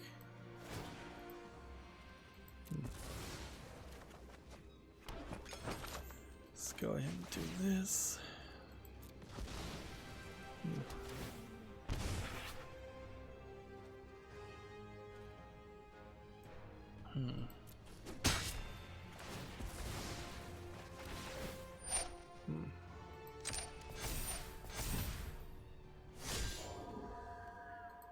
There we go. TechRaptor has an article here. Nintendo Switch 64GB cartridges are needed now for modern games. And even that might not be enough. Which I guess... I guess this probably means that games are just getting bigger. In fairness, like there was a major amount of download for Magic Arena. It took a good 10 to 20 minutes to download the entire update. But yeah, we've seen $100, 100 gig, 200, 300 gig even updates on some AAA games. So it's not surprising, even with smaller textures, lower resolutions that you might have on a Nintendo Switch game, it's no surprise that some of them are going to take more room up. It'll be interesting to see if those Mario games that are supposedly getting re-released on Switch end up taking more than 32 gigs. But I wouldn't be surprised if they don't, because they're probably relatively small. It is the textures, the audio, the video, things like that that are taking the majority of the space up. I'm just going to do no blocks here. And then go ahead and do this instead.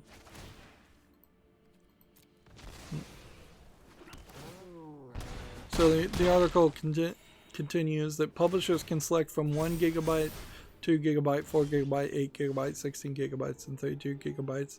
And I imagine, even though these cartridges are slightly larger, I imagine they are just really micro SD cards on the inside with just bigger connectors.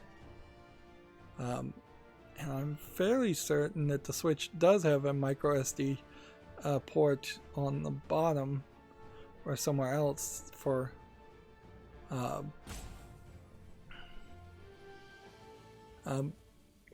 save games, I think. But yeah, games like Borderlands, BioShock, XCOM 2 are relatively large games, so I wouldn't be surprised if maybe they want 64 gigabytes, although I wouldn't be surprised also if none of those games actually do go over 64 gigabytes without just a little bit of compression or some other. Alright, let's go ahead and attack here.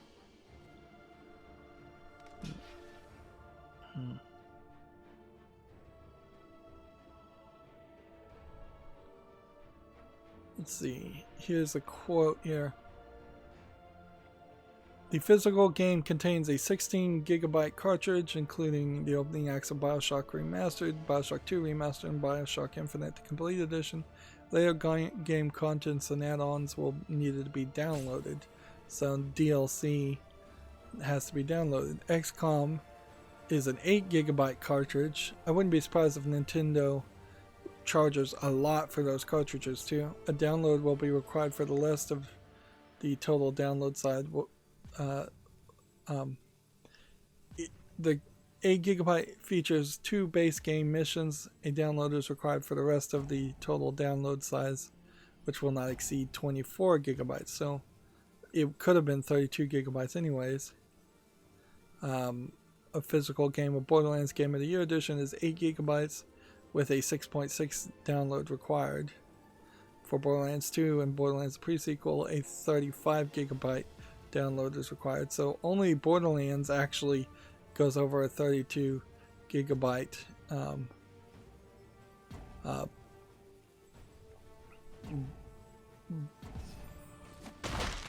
so yeah, it is definitely an issue, but probably not as big of an issue as what they're making of it. Like, most games can pare themselves down to a lot smaller than 64 gigabytes. And it is important to mention that those discs aren't like interchangeable and reusable, so they are going to try and make the game cartridges be as small as possible to save money and save frustration.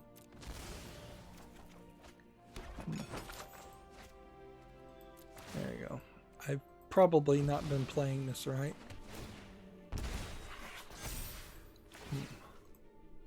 And probably could have been closer to winning at this moment.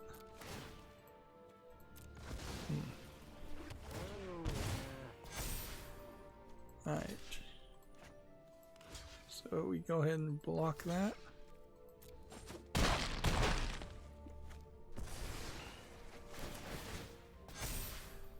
Let's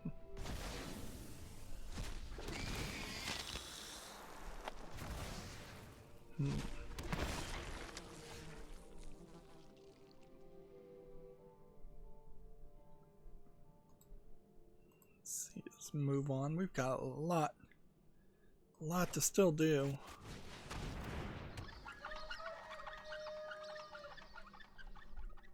A lot. Let's go ahead and attack here and attack here. See what he wants to do with that.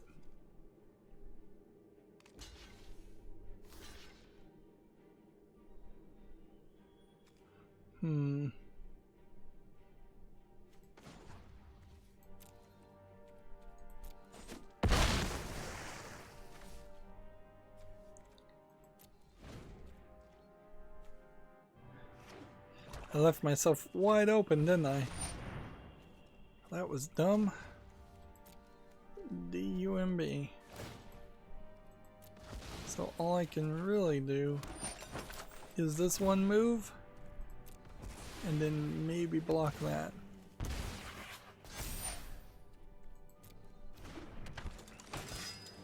Gamatsu has an article here. A narrative turn-based strategy game called Pendragon has been announced for PC. I believe we already talked about this game.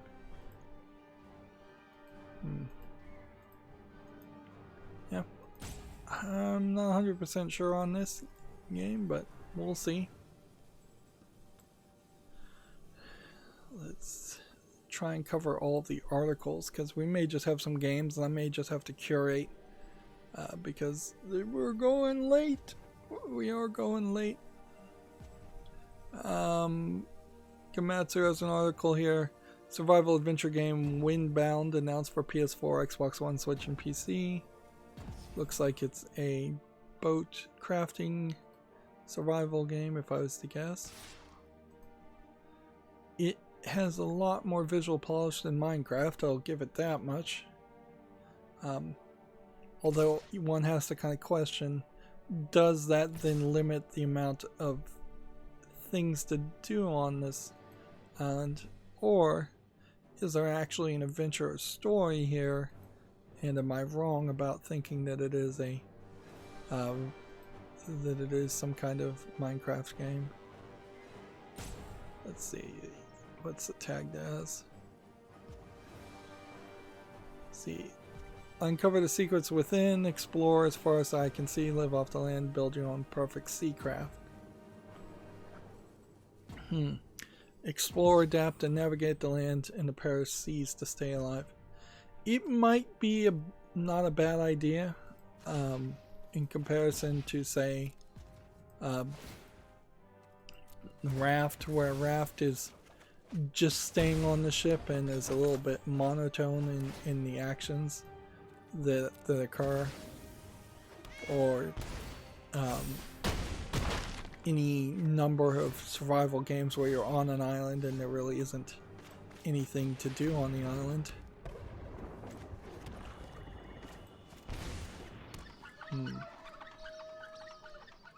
Alright. Is there any way this works? I could sacrifice this and get 2, 4, 6, 8, 9, 10, 11. Let's try this. We're going to try something crazy here. We're going to sacrifice this. And then resolve that and lose. I might have been able to win there. Maybe.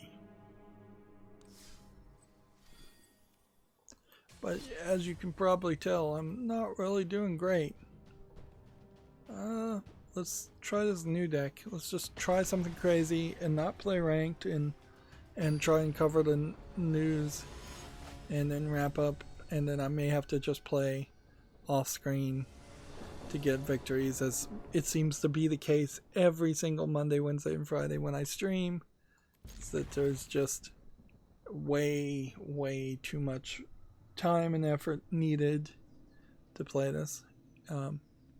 And undoubtedly this is why my pre-recorded video production is being affected, at least in a small part. There are a lot of other reasons, but when I have to spend an entire day playing just Hearthstone, or 3 days out of a week playing just Magic the Gathering Arena and not Hearthstone, although I did have to do the same for Hearthstone, it just takes up way too much time.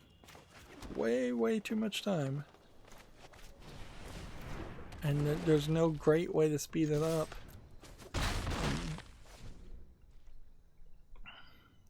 This is where if I had an intern, I would just have them play Magic after I was done streaming.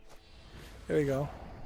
Here we have somebody who's calling themselves a reverend, which that's an interesting descriptor for Magic the Gathering.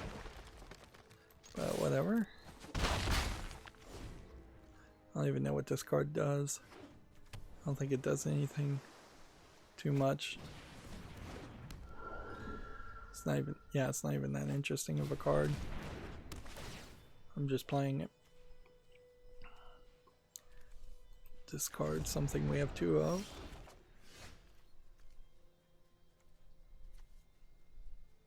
This is a 4/4, so we should play that first.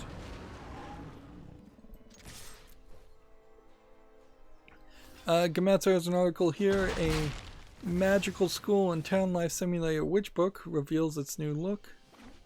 A look at the game's new isometric pixel art world. Well, what did it look like before? This is apparently from Chucklefish.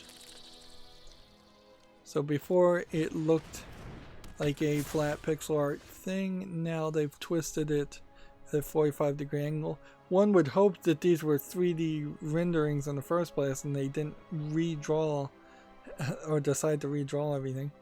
I think the isometric perspective probably does suit it, but then also in this screenshot there's just a lot more polish and detail than this, where this is very bland and boring looking. Still doesn't really tell us too much as far as which book. Is it coming out? Where is it coming out? What is it coming out on? Do we have anything here? It's just tagged as industrial. Apparently you have to play through the game's website. It's been quite a while since we've last seen a game that specifically had a website you had to go to play.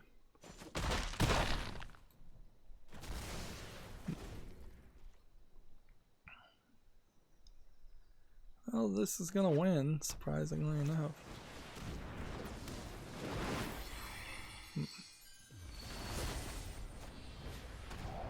Unless he does something crazy.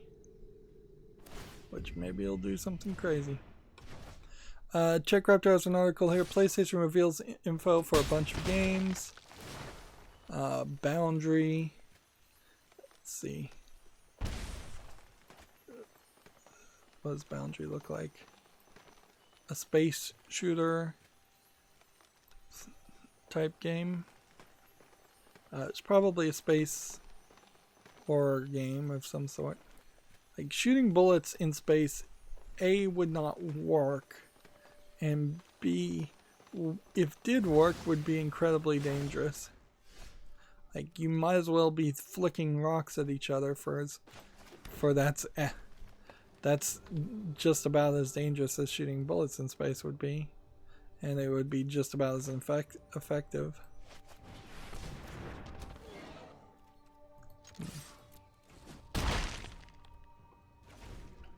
See, next they have a game called Going Under from Team 17, which looks like a player versus player beat 'em up with some dialogue. It must be like a it's a comedic roguelike game where you're going through a bunch of failed tech startups and fighting. Interesting, but probably not amazingly great. John Wick Hex is already out on PC. It's coming to PlayStation. Biped. Here, let's come over here and play. Darn it, that was a discard op prompt. Magic Arena is still terrible about making it obvious that you're about to discard a card and not having you click a confirm button. Like some things they make you confirm, but the things they make you confirm are not the things you would want to have to confirm. Like I should be able to have to confirm that before I sacrifice a creature. Let's see. And I don't know if I won there because I was playing particularly well or have a particularly good deck, or if I just won because of something different. I suppose with these new cards coming in, we've also run into a problem. Each of these new decks here, with the exception of this one and this one, but this one, and this one, and this one, each of these were attempts at learning the new cards from Theros Beyond Death, and they kind of failed miserably in the entire release window of Theros Beyond Death. Like, I have not really learned any of these cards. I've not been able to really build a new deck from them. If anything, I should just go back to the default decks that the game gave me by default, and try and make small adjustments there.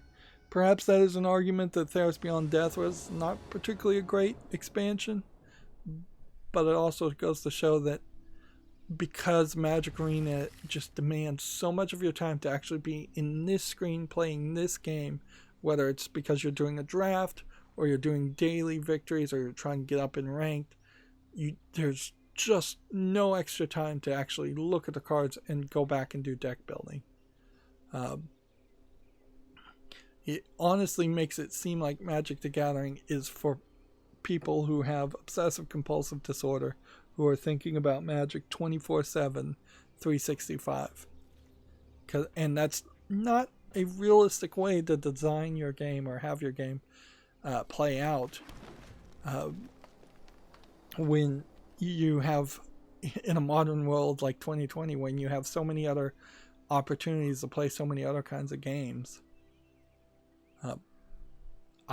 In comparison, when even before a new expansion came out in Hearthstone, I knew what most of the cards did, and I knew the strategies that I thought would work and might be interesting to play.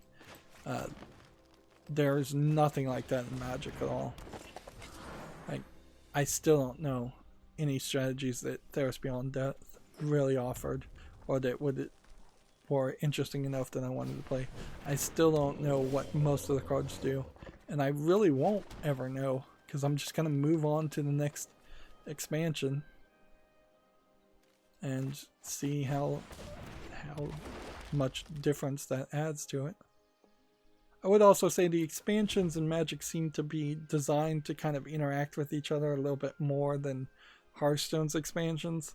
Hearthstone's expansions tended to be extremely isolated from each other and extremely designed to be played by themselves, which probably helps newer players more than people would think. Anyways, moving on, there was this biped game that had a trailer, which looks like it's a kids game where it's like co-op robots that are bipeds but don't have arms and they have to work together. Looks fine. Windbound we already had heard about. So yeah, four games coming to PlayStation. PlayStation 4, PlayStation 5. Take your pick. And that's probably all you can really take from that, isn't it?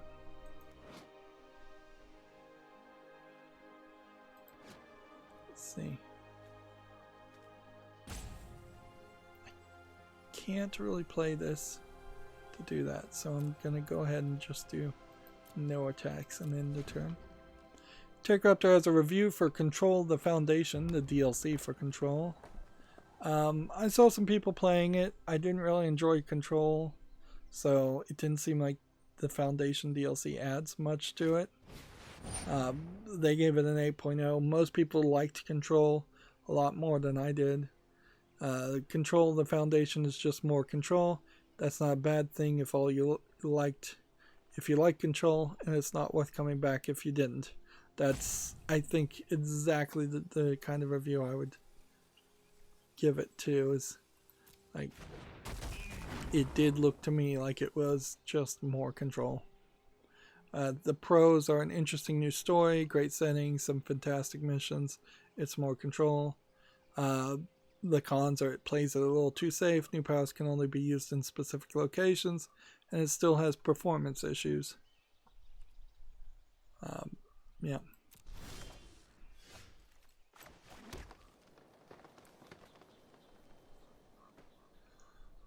Why would I put the top card of your library in the graveyard to gain 1 health? I'd attack.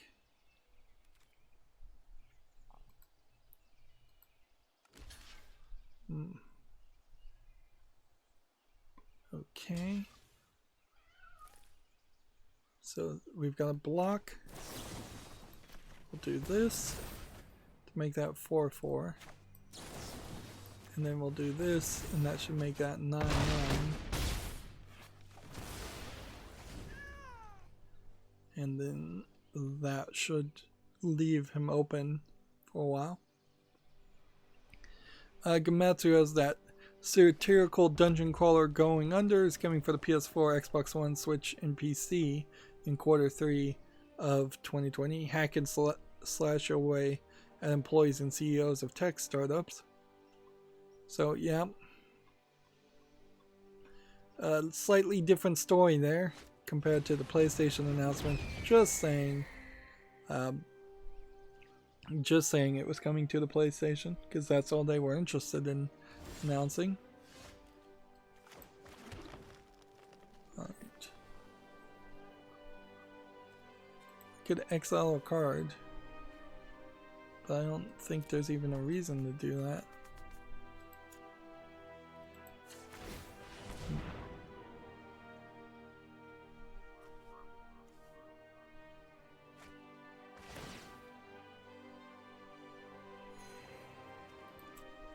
So this card would let me get rid of cards, but I don't know if there's a real reason for that.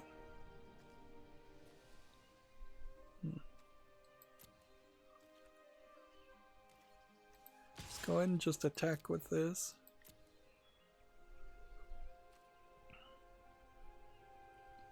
TechRaptor has an article here. Someday you'll return. which I assume is the name of a game, has been delayed due to COVID-19.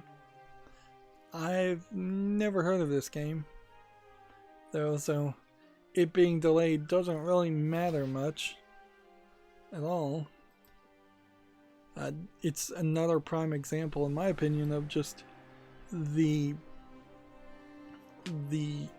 long run of announcements that happens where games get announced 2 to 4 years early. And let's see.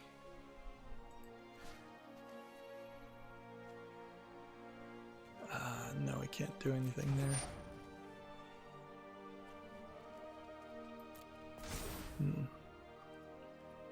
So yeah, that killed me. But yeah, far too many games to just get announced way too early, and they have no importance or relevance until they're way closer to being released or until they're out. Usually games don't even have any importance to me until they've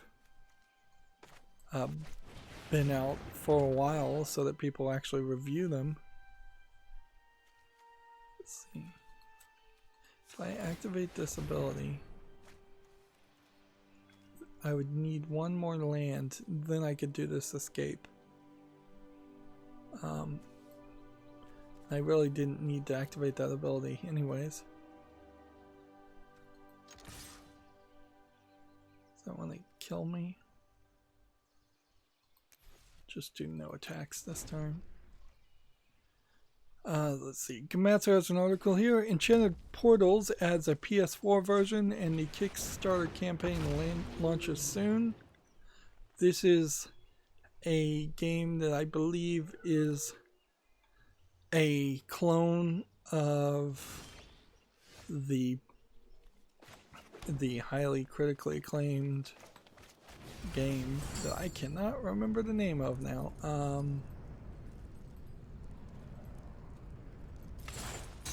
Mughead. Yeah. Mughead was the name of it. The difference here, I think, is not large, but I can't really complain about somebody doing another Cuphead. Yeah, not Mughead. Mugman was the second character in Cuphead. We should probably have 2 or 3 clones of these of that style of games, because that style of game was unique. If we start to see 4 or 5 of them come out in the same year, then people will be real complaining. I think the complaints then would be legitimate, that we're seeing too many Cuphead clones. It is also very possible, though, that this Enchanted Portals game is completely nothing but a scam, and no actual product will ever be available, or the product will be released and it will be particularly bad. And I do not recommend anybody support anything through Kickstarter or any of those crowdfunding forums. If Enchanted Portals really had a good idea, a publisher should be funding it, and in these trying times, I could see why maybe a publisher wouldn't be funding it, but otherwise it should have already been funded. And I honestly don't imagine that we're going to have a bunch of people that are nostalgic for old 1970s cartoons, 1960s cartoons, art styles, like Cuphead had. That's just kind of not realistic. Okay. So this guy will stay alive.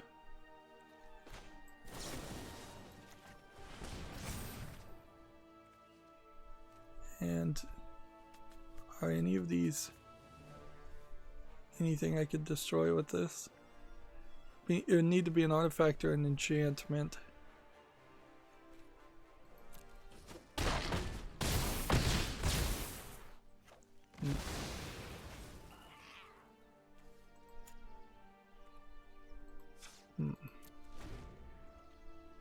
Moving on, OpenCritic has an article here. Sea of Thieves is heading to Steam. I think it's probably too little too late for Sea of Thieves. I don't think it ever really had a chance of succeeding greatly. And now at this point, it feels like they're just throwing good money after bad in an attempt to make it a success as a games as service product, and it just doesn't seem like that's ever going to really happen. Let's see. The LibRetro Core's progress report for April 2nd came out. Let's see if there's anything majorly new to announce here. Final Burn Neo has multiple latest updates. Blue MSX fixes not smooth scrolling in PAL. I'm gonna just read this while I play and see if there's anything here that's major worth mentioning. Because these are gonna be highly technical updates that will improve the emulating of old games on your PC, probably a lot more than trying to play it on like a RetroPie or something like that, where these versions and these updates very possibly aren't going to be ported for quite a while.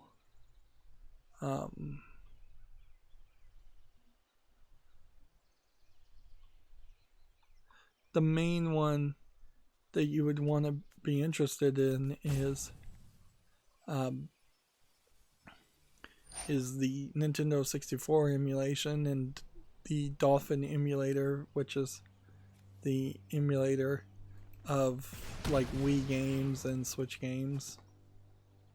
I found out that the MAME emulations actually handle CDI, Philips CDI games, and I would have thought there would have been a special core specifically for Philips CDI, but apparently not.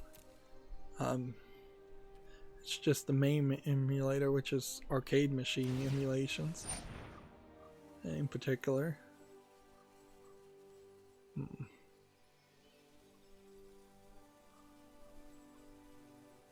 Yeah, as I'm scrolling here,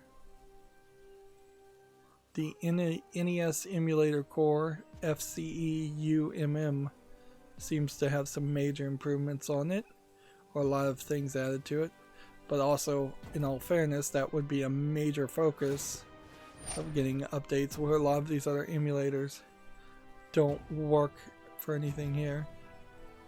Like Pocket CDG is an MP3 karaoke audio player that I've never even heard of as a core. Yep. So yeah, I'll say check out that article if you're interested. Nothing hugely nothing hugely improved from the looks of it. TechRaptor has an article here. Square Enix broke Final Fantasy IX PC because of course. I'm not sure if this was the update that deleted the entire game or if this is something different. Let's see. According to a Reset Era user, the latest patch removed a massive amount of files from the game's directory. That might not be unintentional, though. So yeah, I'd heard similar story, but yeah, Square Enix does not seem like they're doing as good of a job as they should be, considering that they're Square Enix.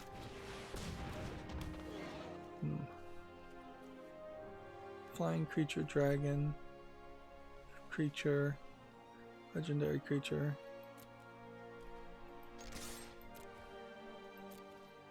I'm gonna lose here. Moving on, Gamatsu has an article here. A 3D puzzle platformer, Tin and Kuna, announced for the PS4, Xbox One, Switch, and PC.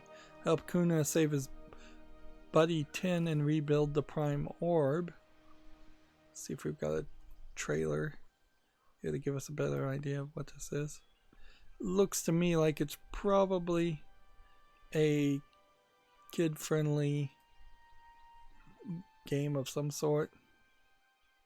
Adventure 3D platforming game with a lot of floating platformers and a kind of ball rolling mechanic.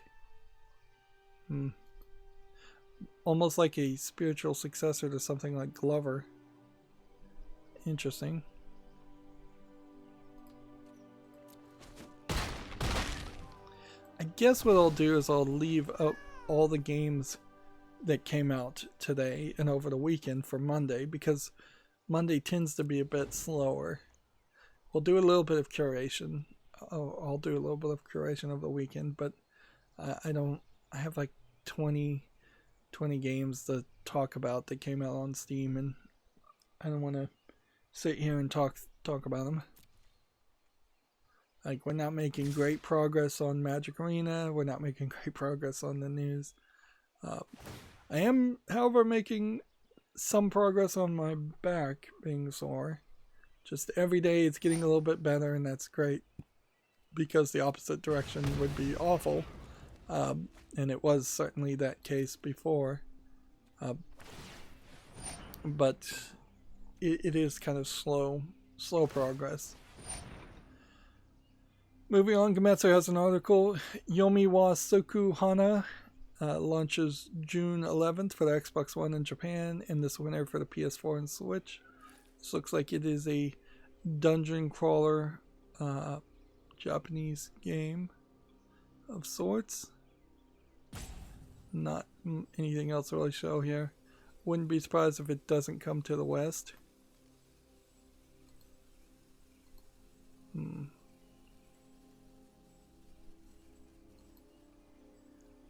Let's see. Keep on moving. TechRaptor has an article here. Dead Age 2 brings the scares home, June 2020. Which, okay. I don't know of a game called Dead Age 1 off the top of my head.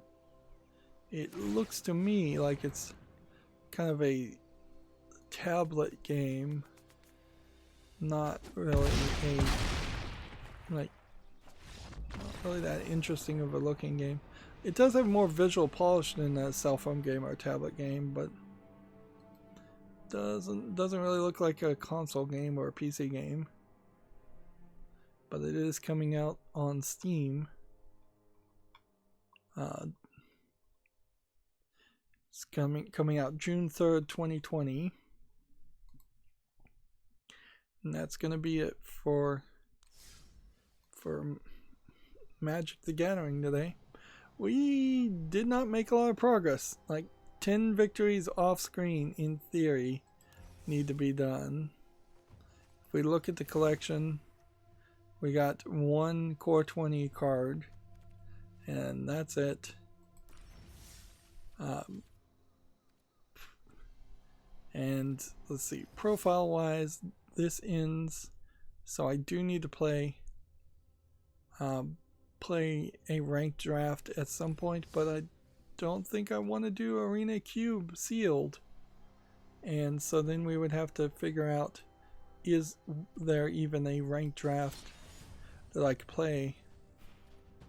Theris Beyond Death. Like, I kind of don't want to play that either. I would rather play a ranked draft with the new expansion or with the old cards. So, yeah, I'm in a bad position to try and start doing ranked drafts to get back up to 3,000 gems after we buy the mastery for Ikra. Moving on, TechRaptor has an article. Ubisoft releases the final Rocksmith Remastered DLC, teases a future product. Okay. So, that is that.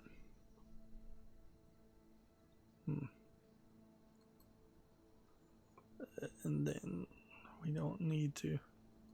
TechRaptor has a different title for the article here. Pandemic pushes back The Last of Us Part 2 launch yet again, and this time they say it's because of shipping difficulties, not the coronavirus per se, although those probably are the same thing. Gamma Sutra has an article here. There is a report that COVID-19 could delay Amazon's cloud-based gaming platform into 2021. I don't even know what Amazon's cloud-based gaming platform was going to be. Come to think of it. It's probably a Stadia competitor, but it's not like Stadia is really successful at the moment.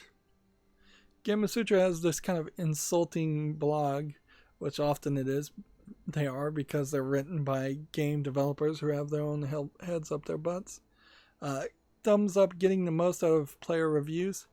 The point here is, in general, or the way it was phrased was to make reviewers better reviewers and blame the consumers of the game, basically, for giving your game bad reviews, which is kind of a ridiculous way of looking at things, instead of taking the feedback and adjusting your game appropriately if that feedback is in the majority and that is the direction you want to take your art if you're trying to make your art sell. If you don't care and you just want your game out the way you want it, then don't look at reviews at all. So here you have understand why people review games. You kind of don't need that information. That really is just trying to muddy the water a little bit.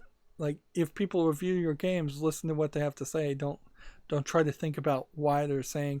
That's really just second guessing people and not listening to their words and going, oh, you're just mad at me for this, you're just mad at me for that. Trust me, if people are mad at Firewatch because Firewatch threatened the DMCA on PewDiePie, which really happened, they will say in the reviews more often than not that they're mad at them for that in not so nice words. You don't need to understand why those people put those reviews there. You will be told.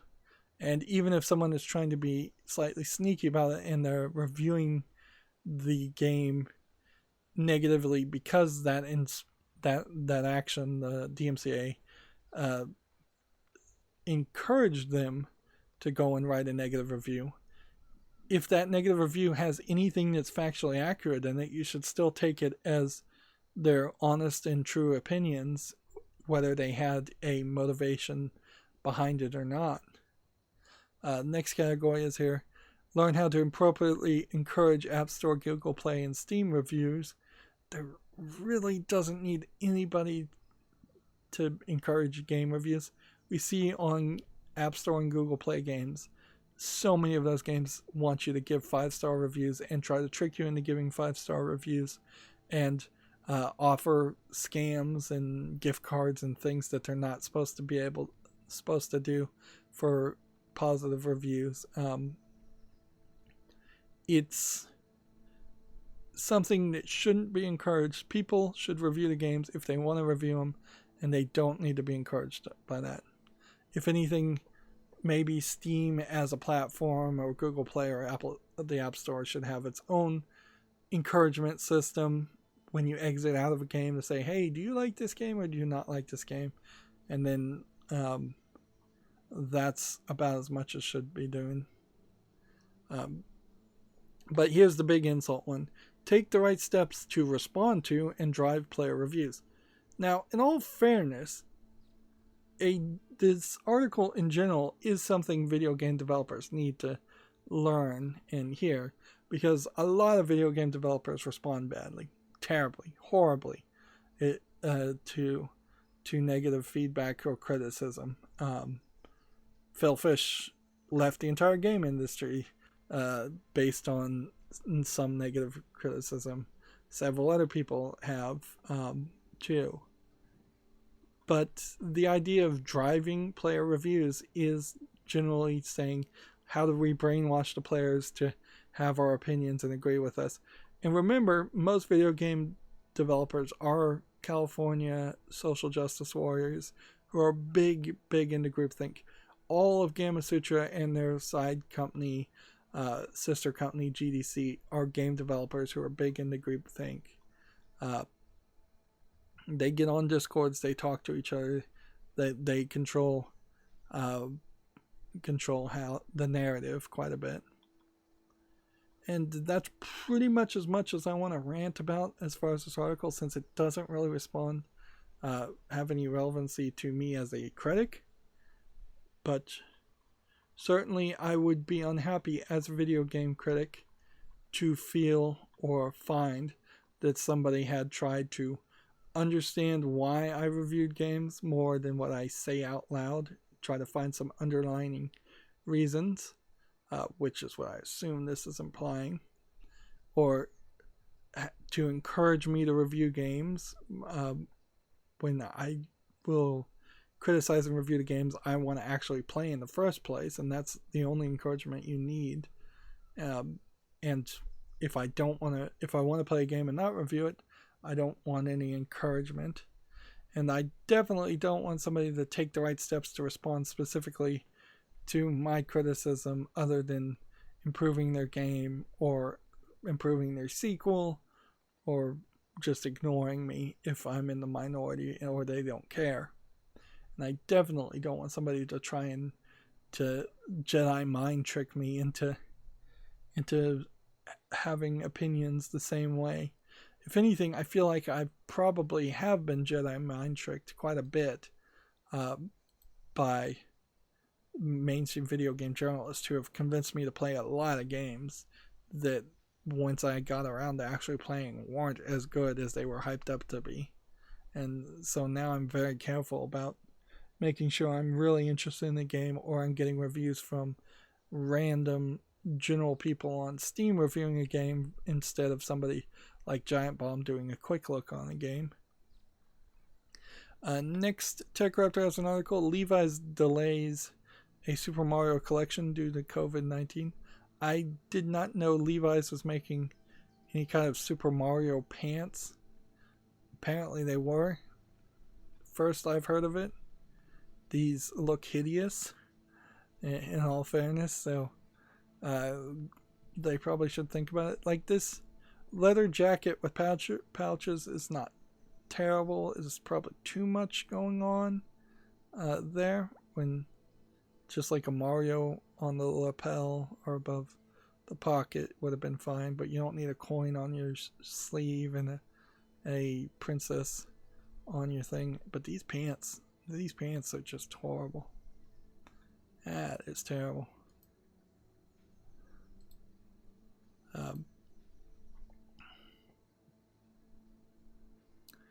Gamasutra has an article here, how Rogue Legacy handles tutorials without being boring, but take note this is from 2014 and they're just republishing it because Rogue Legacy 2 has been announced. And Rogue Legacy did have a pretty decent tutorial section.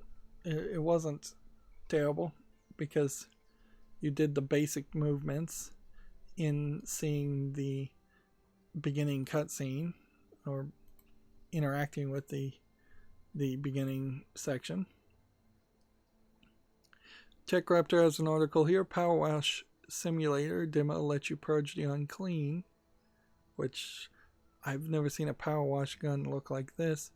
There was that game, Cleaning Simulator. that kind of never, what was it called? Viscera Cleanup Detail or something? Or Viscera Cleanup Simulator. That was pretty popular for about a year or so amongst YouTubers, but it never really went anywhere beyond that. And yep, again, you are basically doing somebody's job and not really a actual job or actual game that would be entertaining.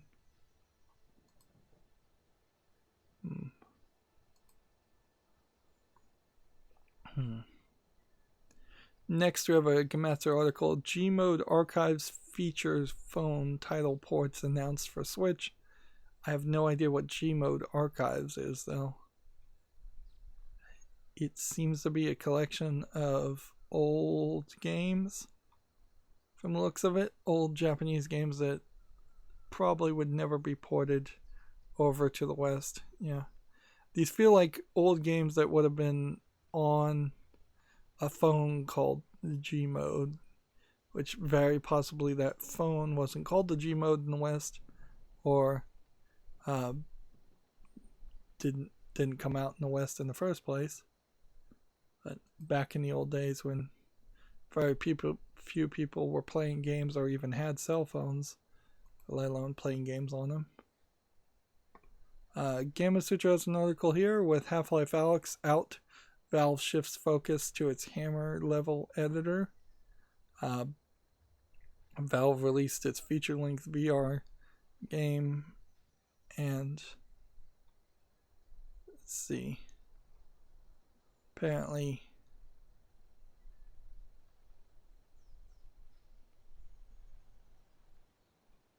what is this? Hammer, which might end up being non-Valve developed. There's only taste of the Source 2 development tools. Was originally planned to release alongside Half-Life Alyx. So they're still kind of working on Source 2, but now they're calling it a part of it Hammer as a hammer level editor, and Source 2 really is still not in any way releasable. Like they really have dropped the ball and should just have jumped over to Unity, I guess. I mean, they can't really jump to Unreal, can they? Not with the Epic Game Store competing against them. And that brings me to the Humble Bundle.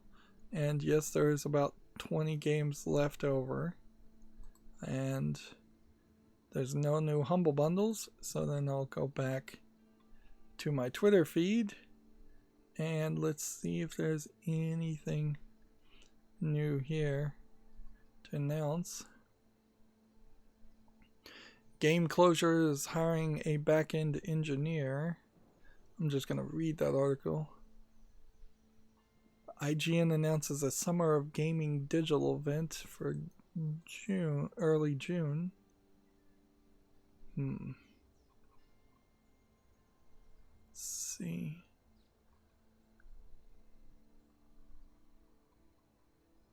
There's a lot of people talking about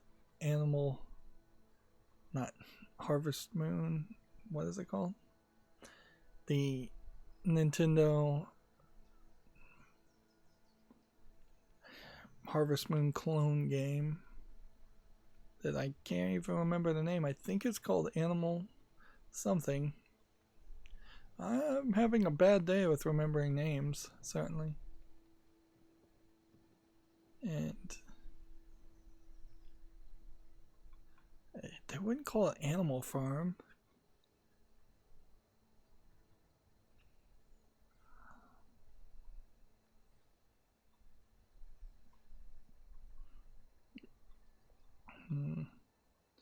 Yeah, still scrolling down my Twitter feed. Pokemon Go Spring Event 2020 focuses on solo play next week.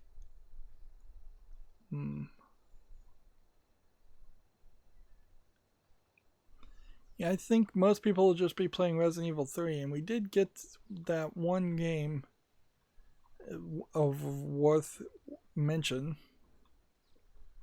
And so that's probably what most people will be playing for the next week or so. And by the looks of it, there aren't even any new tweets or any bits of information for the nearly 3 hours that we've been streaming. Well, that's going to be it for this stream. I'll have to struggle off screen to get 10 victories, or at least 5 victories to get experience.